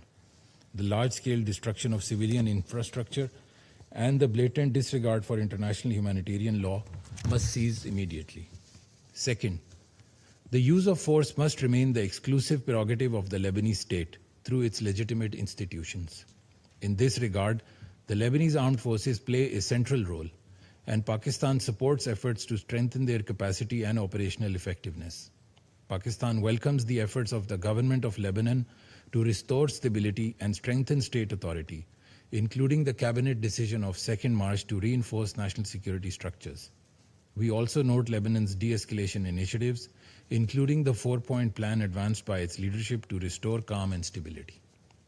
Third, Pakistan strongly condemns attacks on UN peacekeepers serving with UNIFIL, who have been injured in Israeli strikes. Peacekeepers operating under the UN flag carry out a vital mandate authorized by the Council. Their safety and security must be guaranteed at all times. Fourth, Israeli military activities in southern Lebanon, including the continued presence of forces and the establishment of positions inside Lebanese territory, are illegal and unacceptable. These Israeli actions, which are in contravention of international law, are also undermining the efforts of the government of Lebanon to ensure peace and stability in the country. We call for Israel's immediate, full, and unconditional withdrawal from all occupied Lebanese territories. Sustainable calm requires the full implementation of Security Council Resolution 1701 and unwavering respect for Lebanon's sovereignty and territorial integrity along the Blue Line. Mr. President, we echo the Secretary General's deep concern regarding the regional military escalation since 28th February, which has gravely undermined the November 2024 cessation of hostilities agreement. The situation in Lebanon cannot be viewed in isolation from this broader escalation across the Middle East. Heightened confrontation and unjustified attacks on several brotherly countries, which Pakistan has condemned, have gravely aggravated regional security and stability. At this critical juncture, dialogue and diplomacy must prevail over confrontation. De-escalation, restraint, and renewed diplomatic engagement are urgently required to prevent further deterioration of the regional security environment. Only through sustained political dialogue and respect for international law can the region move towards stability and peace. To conclude, Mr. President, Pakistan stands firmly with the government and people of Lebanon. The international community must take urgent action to prevent further escalation, alleviate human suffering, and support Lebanon's efforts to restore peace and stability across its territory. I thank you very much. I thank the representative of Pakistan for his statement. I now give the floor to the representative of Colombia. Señor presidente, agradezco a Estados Unidos en su calidad de presidente del Consejo de Seguridad para este mes por la organización de esta reunión. Asimismo, agradezco a la señora Rosemary DiCarlo, secretaria general adjunta de Asuntos Políticos y de Consolidación de la Paz, al señor Jean-Pierre Lacroix, secretario general adjunto de Operaciones de Paz, y al señor Tom Fletcher, secretario general adjunto de Asuntos Humanitarios y coordinador de Socorro de Emergencia, Asimismo, agradecemos a la briefer por su información. Señor presidente, los reportes oficiales y las noticias recientes evidencian que la situación humanitaria en Líbano es delicada. Al 7 de marzo, más de 100.000 personas estaban en refugios. Desde el 2 de marzo, casi 1 millón de personas habían sido desplazadas dentro del país. Cientos de miles más han sido afectadas por amplias órdenes de evacuación. Se ha registrado un elevado número de víctimas civiles, incluidas mujeres y niños. También se han verificado ataques contra instalaciones sanitarias y la seguridad y la vida del personal de mantenimiento de la paz se ha visto comprometida. Estos hechos muestran una crisis que avanza con rapidez y que exige una respuesta internacional urgente.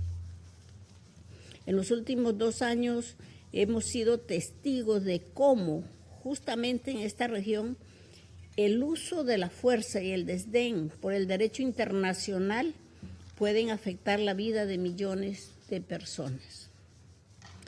Colombia expresa su profunda preocupación por la grave escalada registrada en los últimos días en la región y a propósito de esta reunión por el deterioro de la situación en Líbano, instamos a todas las partes a respetar e implementar plenamente la resolución 1701, a ejercer la máxima contención y garantizar la protección tanto de la población civil como del personal de Naciones Unidas. Mi país está convencido de que es imprescindible insistir en el retorno a los medios pacíficos, el diálogo, la mediación y los mecanismos existentes de resolución de controversias deben emplearse con urgencia para facilitar una desescalada sostenida y crear condiciones que permitan proteger a las comunidades a ambos lados de la línea sur. Por otro lado, Colombia desea expresar su solidaridad con el pueblo libanés y con todas las víctimas afectadas por los hechos de las últimas semanas. El respeto de la soberanía, la independencia política y la integridad territorial del Líbano no es negociable. Reafirmamos que el pleno cumplimiento de la Carta de Naciones Unidas y de las resoluciones pertinentes del Consejo de Seguridad es crucial. Asimismo, reconocemos los esfuerzos del gobierno por mantener el control efectivo de su territorio y los pasos que se han tomado para evitar el escalamiento de las hostilidades y evitar que el país sea arrastrado a un conflicto más amplio.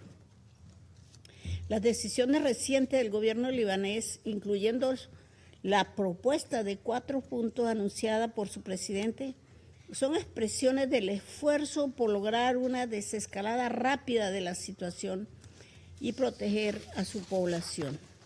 En lo referente a la dimensión humanitaria, la situación exige medidas inmediatas y prácticas. Es imprescindible habilitar accesos y corredores seguros para la asistencia, asegurar garantías de seguridad para el personal humanitario y establecer servicios esenciales en las áreas afectadas por las hostilidades. Estas acciones son condición previa para la protección efectiva de los civiles y la estabilización de la situación sobre el terreno. Recordamos que las partes están obligadas a respetar los principios correspondientes del derecho internacional humanitario. El cumplimiento estricto de estas obligaciones es esencial para frenar el deterioro y preservar la vida y la dignidad humanas. Señor presidente, Colombia condena cualquier ataque al personal de Naciones Unidas y enfatiza que la protección de su personal y la inviolabilidad de sus sedes es esencial. Todas las partes tienen la obligación jurídica y moral de garantizar su seguridad de conformidad con el derecho internacional y con las decisiones del Consejo de Seguridad. Cualquier amenaza o ataque socava la capacidad de la ONU para mantener la paz y seguridad internacionales, verificar hechos y prestar asistencia humanitaria. Deseamos condenar el ataque que tuvo lugar el 6 de marzo y expresamos solidaridad con los miembros de la misión que resultaron afectados.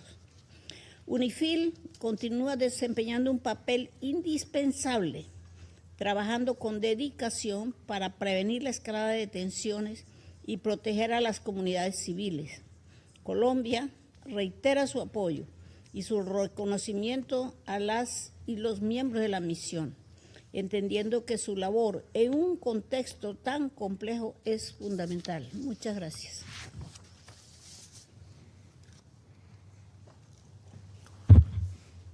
I thank the representative of Colombia for her statement. I now give the floor to the representative of Somalia.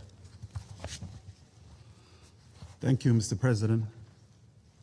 I have the honor to deliver this statement on behalf of the A3, namely the Democratic Republic of Congo, Liberia, and my own country, Somalia. We thank USG DiCarlo, USG Lacroix, and USG Fletcher for their comprehensive briefings. We also thank Ms. Lynn Harfouch for her valuable contribution. We welcome the participation of the representative of Lebanon in today's meeting. The A3 views the escalation of hostilities in Lebanon since the beginning of March with the utmost gravity and concern.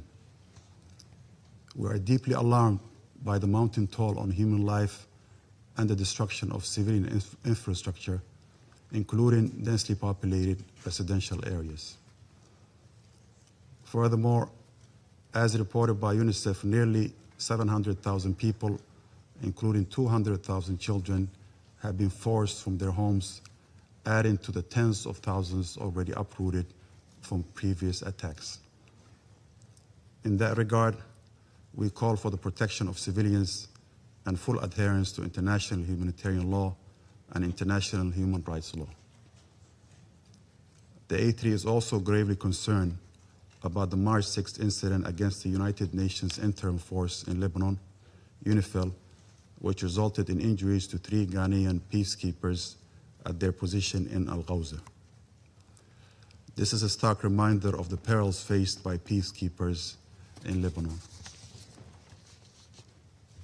The safety and security of United Nations personnel and property are not negotiable.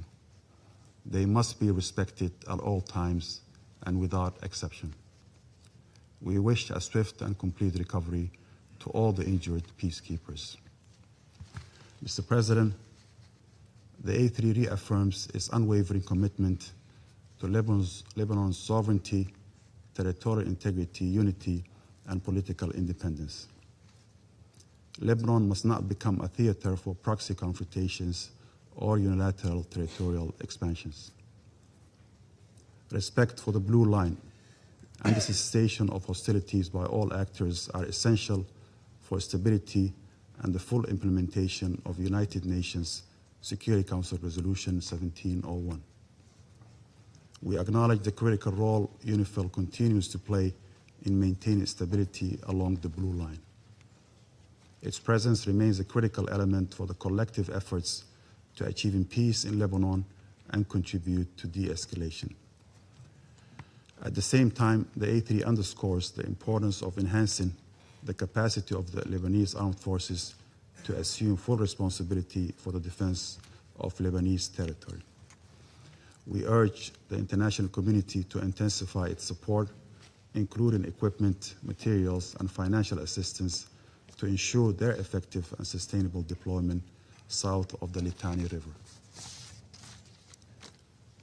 To conclude, Mr. President, the A3 calls for an immediate cessation of hostilities and an urgent return to the parameters of the 2024 ceasefire agreement. We emphasize that a renewed commitment to Resolution 1701 remains the primary framework for long-term stability. It's imperative that all parties prioritize dialogue and diplomacy over kinetic action to prevent a full-scale regional conflagration. Achieving a comprehensive, just, and lasting peace in the Middle East is only viable through genuine commitment to diplomacy in accordance with international law and the UN Charter. We stand in solidarity with the people of Lebanon, and we urge this Council to act with unity and resolve to restore peace and uphold international law. I thank you. Thank you to the representative of Somalia for the statement. I shall now make a statement in my capacity as the representative of the United States. I add my thanks and appreciation to all of our briefers today. Colleagues, the United States condemns the attacks that Hezbollah, a longtime proxy of the Iranian regime, has launched against Israel. Hezbollah has yet again made it clear that it does not represent nor does it defend the people of Lebanon. It defends the interest of the Iranian regime. It is nothing more than a proxy and, frankly, an obstacle to Lebanon becoming a peaceful, stable, and functioning state, something I think we all would like to see and encourage. We recognize Israel's legitimate security needs and its right to defend itself from the Iranian regime and Hezbollah, which are two sides of the same coin. And we ask all of you, we ask our colleagues, how long will the world continue to tolerate the Iranian regime as the world's largest state sponsor of terrorism, sowing havoc around the world as it seeks to export its so-called revolution? I ask you, what country can legitimately say it's better off or more stable because of Iranian influence over the decades? Yemen? No. Lebanon? No. Syria? Absolutely not. Iraq? No. They're all trying to rid themselves of this cancer that has spread over the decades, this disease of instability and chaos. Thankfully, the United States and this administration is taking bold action to do just that. But to the end of ridding itself of this violence, death, and destruction, the United States welcomes the absolutely historic, and we should recognize it for what it is. We welcome the March 2nd decision of the Lebanese Council of Ministers to immediately prohibit Hezbollah's military and security activities. We applaud them. As the government of Lebanon said in its letter to this council on March 2nd, these activities, the activities of Hezbollah, disregard the will of the majority of the Lebanese people. In fact, it's endangering them. That statement is an absolutely historic milestone on the road to ending Hezbollah's long and destructive influence in Lebanon. The next milestone is implementation, and Lebanon's security services must enforce this policy and prosecute those who violate it. Now is the time for the government of Lebanon to take back control of the entirety of its country. The United States absolutely supports that endeavor and that mission. We urge our friends in Lebanon to not let this moment slip away.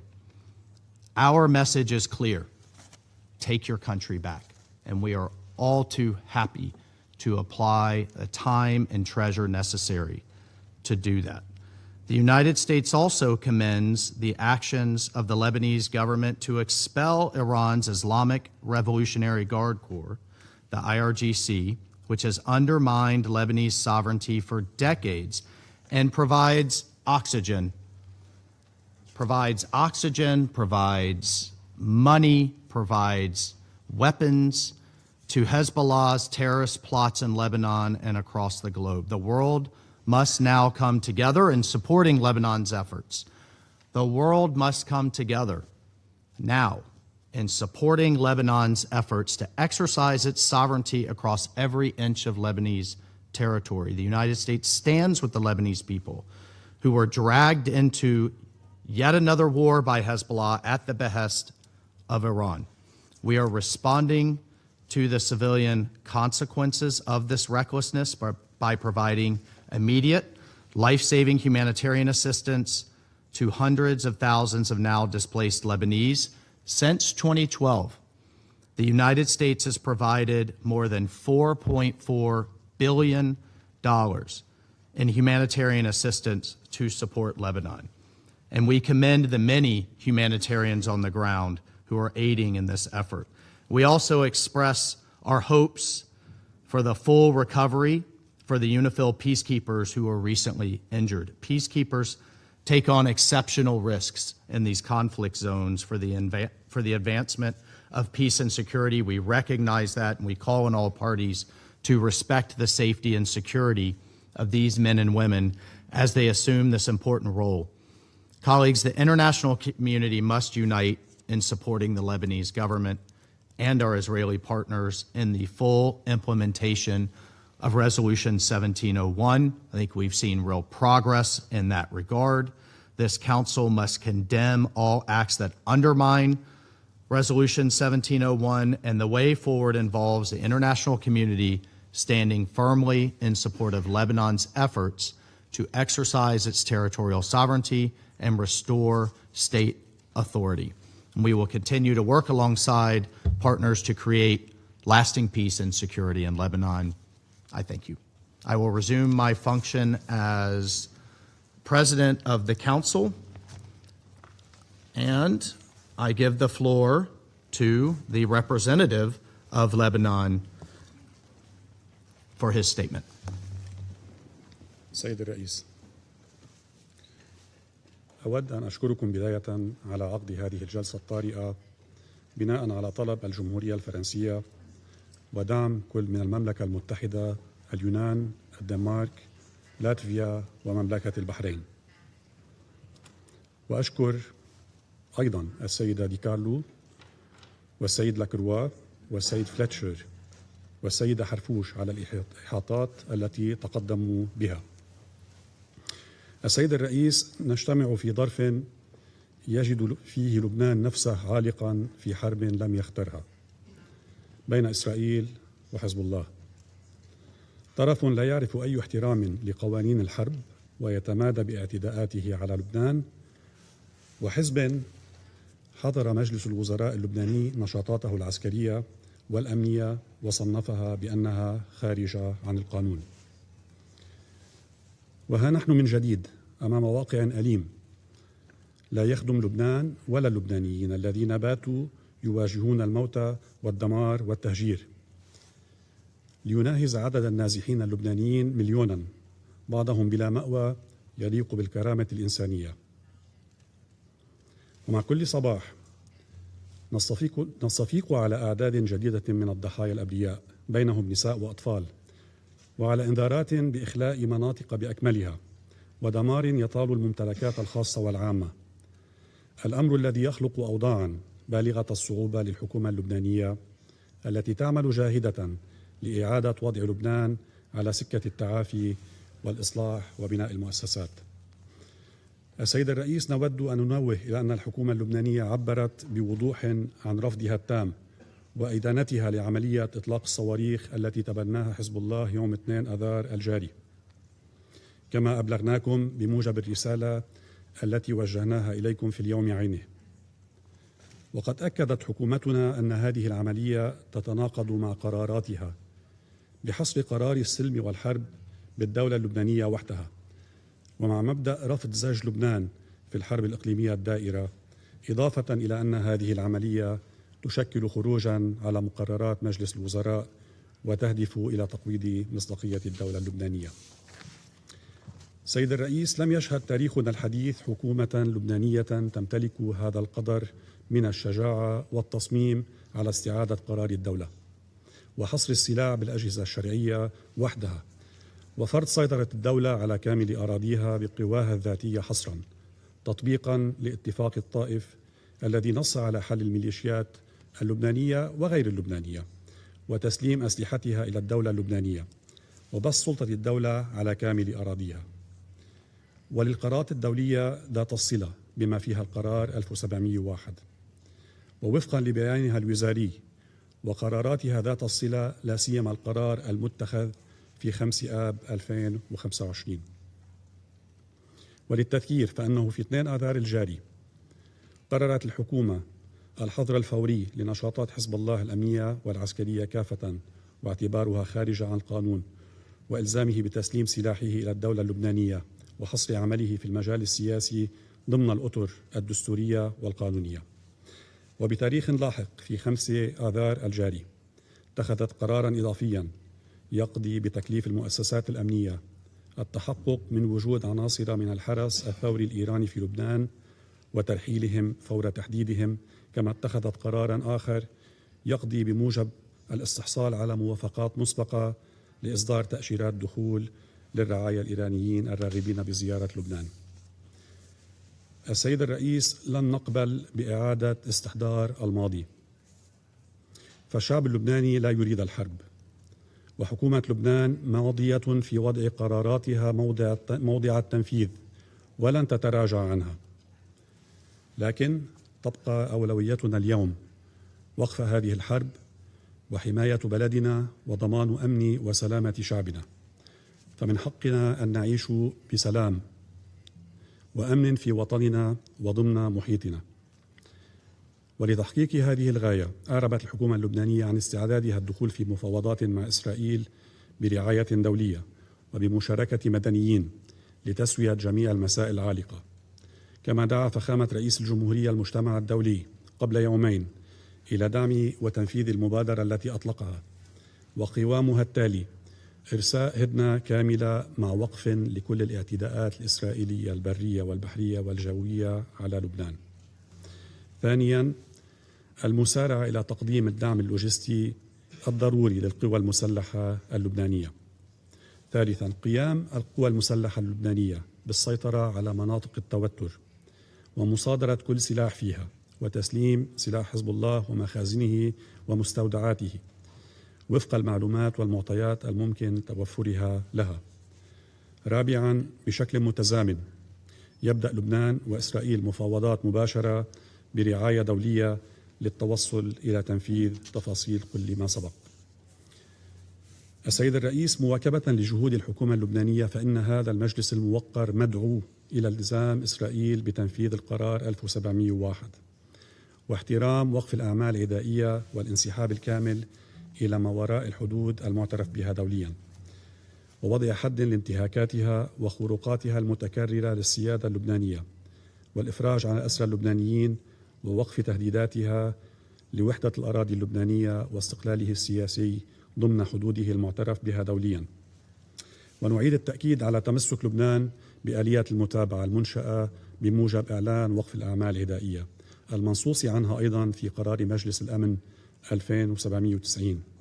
ونشدد على أن تمسك لبنان باتفاقية الهدنة مع إسرائيل الموقع بتاريخ 3/3/49 يصب في مصلحة الطرفين.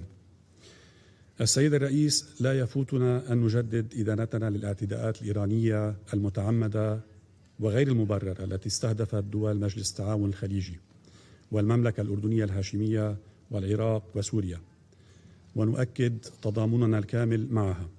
كما ندين الهجمات التي استهدفت كلا من تركيا وأذربيجان وقبرص، ونجدد شجبنا الشديد لهذه الأعمال التي يرفضها لبنان بصورة لا لبس فيها ودون أي تحفظ.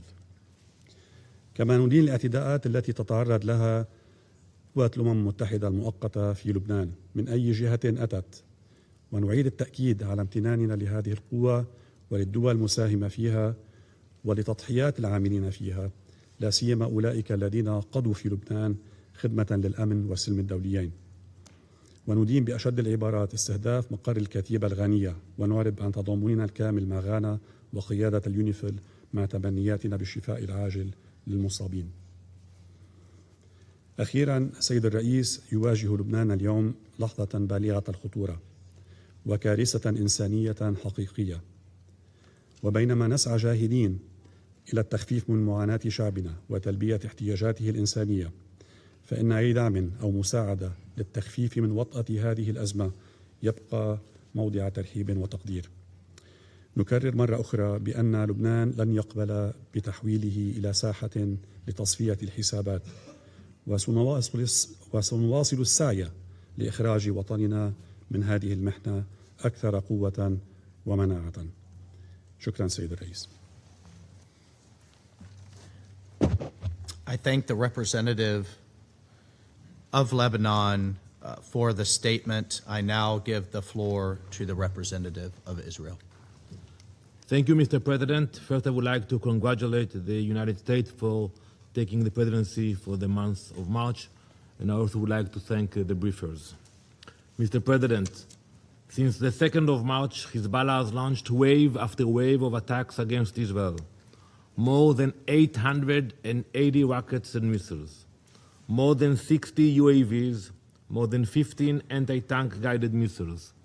Hezbollah itself has been clear about why, and I quote, to avenge the death of Ayatollah Khamenei, not to defend Lebanon, not to protect Lebanese citizens, but to serve the agenda of the Iranian regime. Just days ago, they vowed to fight to the last breath. As we sit here today, Israeli families are running to bomb shelters as Hezbollah launches new attacks toward our communities. That is the reality we face.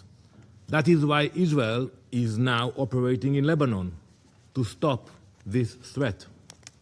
Mr. President, to understand where we are today, we must look at what has happened since October 7th.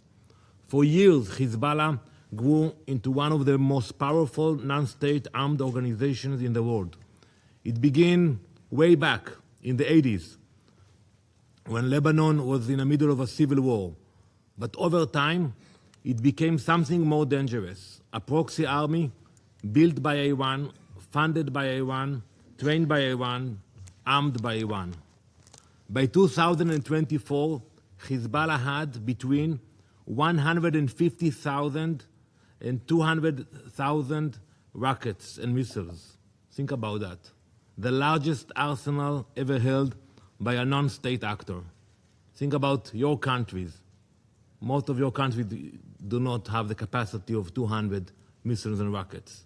A war machine built over decades with one purpose: Israel's destruction. After Hamas's October 7th attacks, Hezbollah opened a second front from Lebanon. For months, Israel's northern communities came under fire.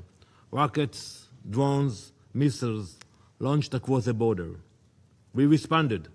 Israel responded with targeted operations against Hezbollah's command networks and military infrastructure. I want to remind you that during that operation, senior leadership was eliminated, including their leader, Hezbollah leader Hassan Nasrallah, a terrorist with blood on his hands. Command structures were disrupted. Around 3,000 fighters from the Radwan force were taken off the battlefield. They lost roughly 80% of its rockets capability. The army Iran spent decades building, we broke it. But Hezbollah was not fully eliminated. We have to admit it. Instead of stepping back after the ceasefire, it rearmed, restocked, it rebuilt, and it did so with the help of the Iranian regime. During the first year after the ceasefire, Iran funneled more than $1 billion to Hezbollah. It continues to receive over $50 million every month to rebuild its military machine. Tehran funds it, Tehran arms it, Tehran directs it. Hezbollah pulls the trigger, but the Ayatollahs in Tehran pull the strings. All of this in direct violation of Security Council Resolution 1701. Mr. President, that resolution required the area between the Blue Line and the Litani River to be free of Hezbollah weapons and terrorists. You all voted on this resolution.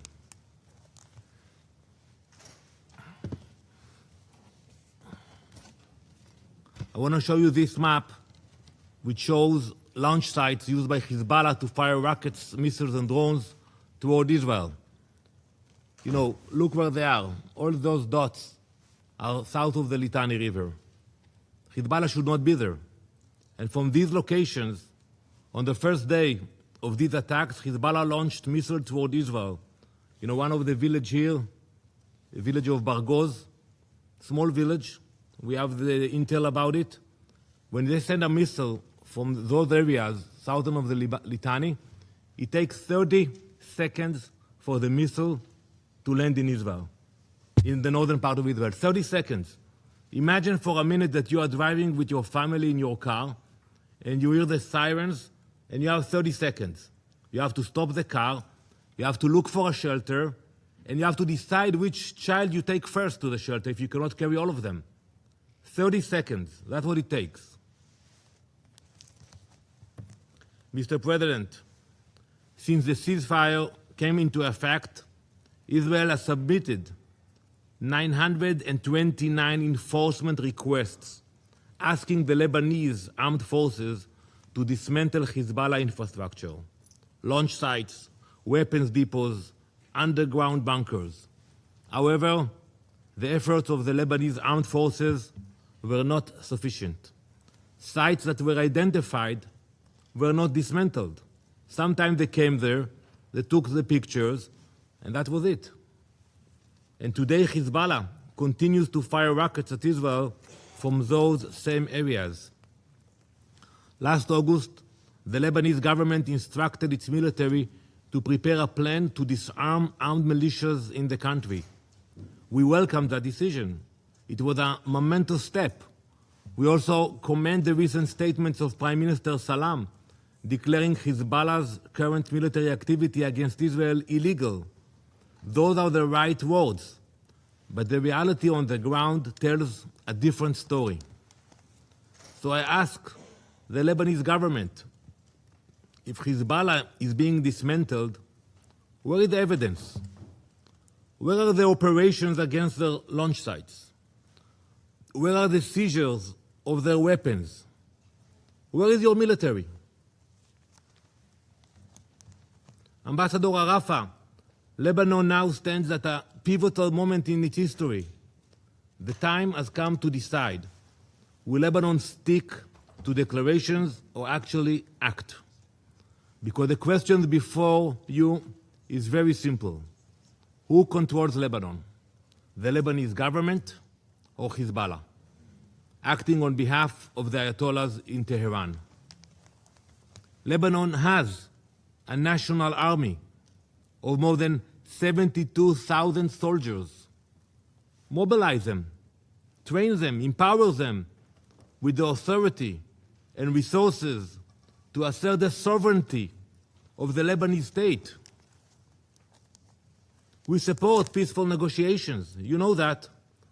We spoke before the last operation.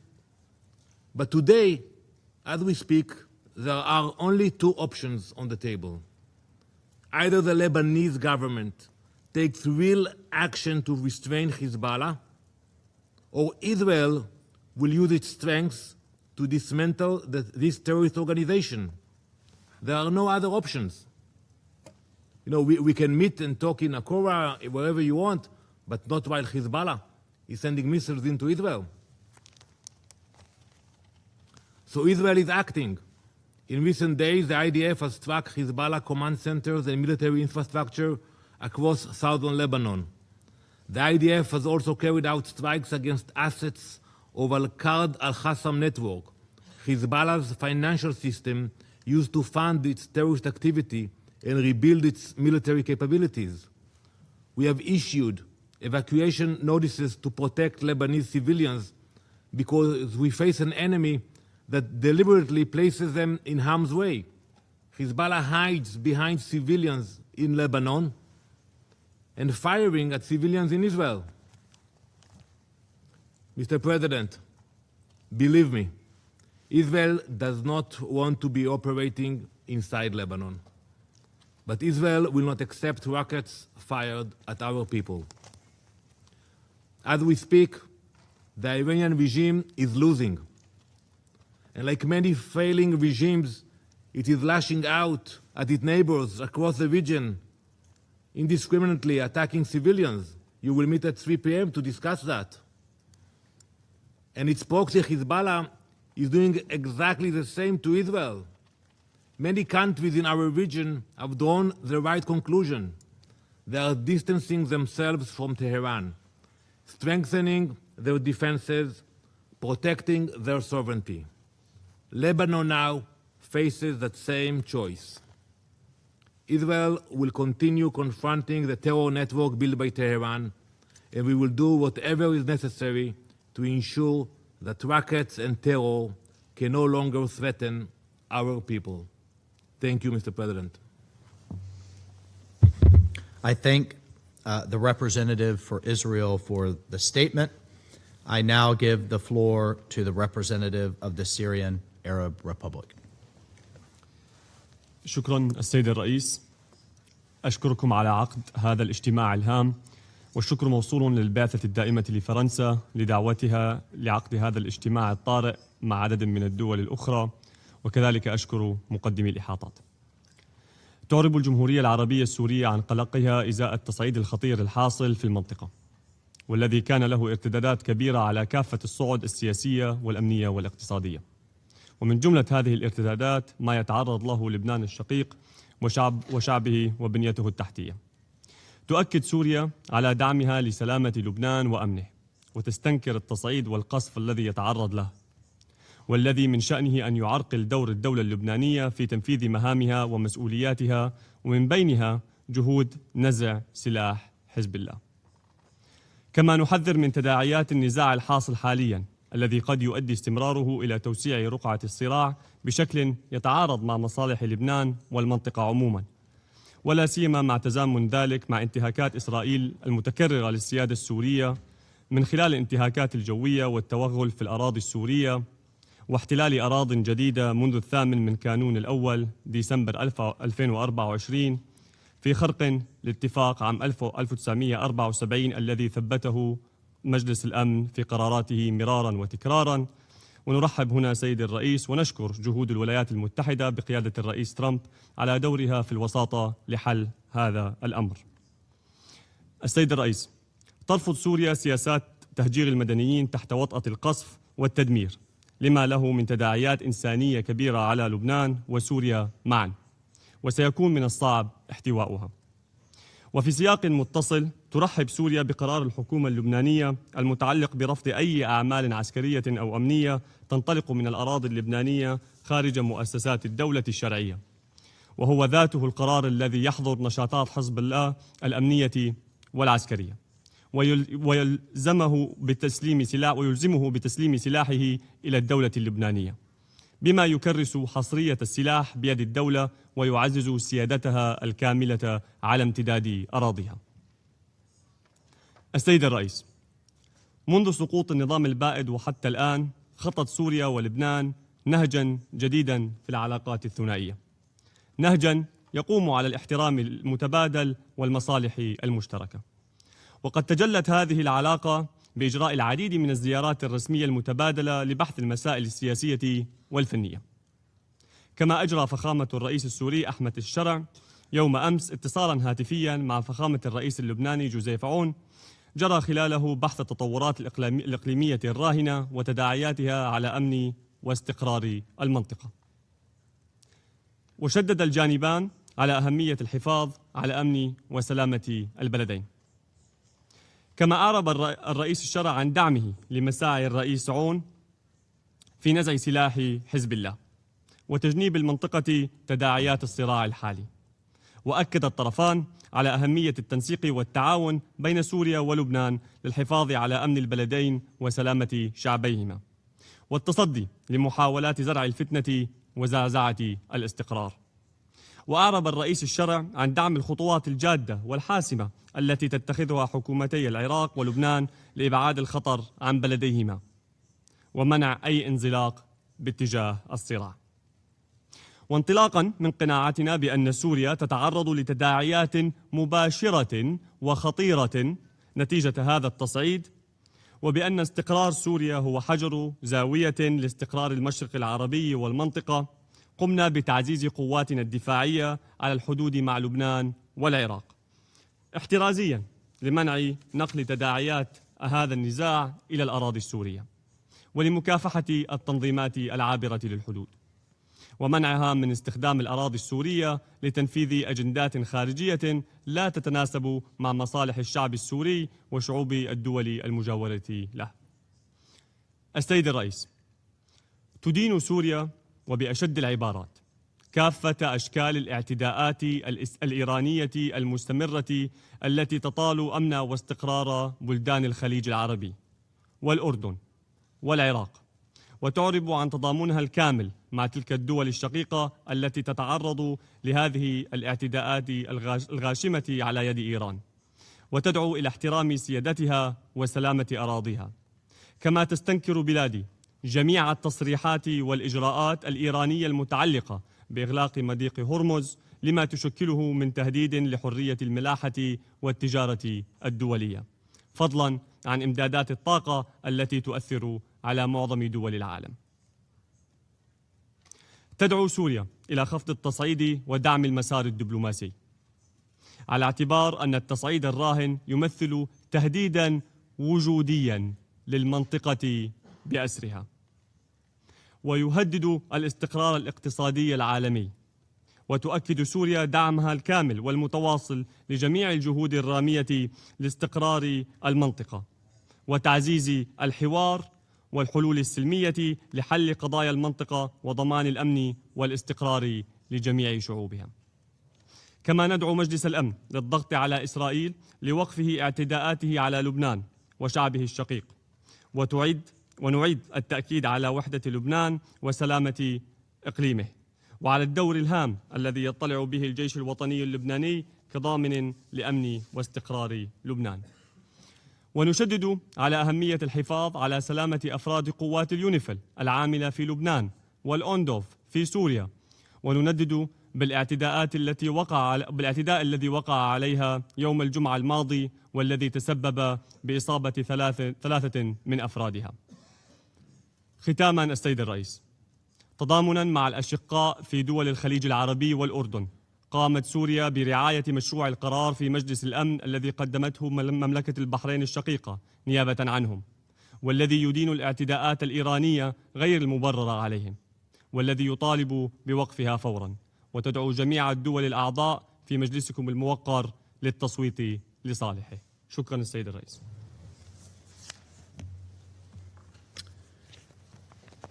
I thank the representative of Syria for the statement. I now give the floor to the representative of Cyprus. Thank you, Mr. President. Allow me first to congratulate you for the assumption of the presidency of this council and to thank the briefers for their updates. Madam President, Cyprus is a UN and EU member state most closely connected to the region, and Lebanon is not a distant issue for us. President Christodoulidis, also as Cyprus holds the rotating presidency of the Council of the European Union, has been in constant touch with President Aoun as regards the escalating situation. We call on all parties to exercise utmost restraint. Civilians must always be protected, and international humanitarian law must always be respected as well. We condemn the attacks carried out by Hezbollah against Israel following the former's decision to align with the Iranian attacks. At the same time, while Israel has the right to self-defense in line with international law, we are concerned about the intensification of military operations which have caused mass displacement. Cyprus is steadfast in its support for Lebanon's independence, sovereignty, and territorial integrity.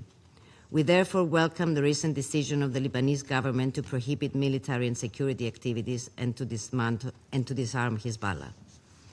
We also welcome the public statements of the Lebanese Foreign Minister Raghi, who conveyed his strong condemnation of the reported drone attacks that may have originated from Lebanese territory towards the island of Cyprus.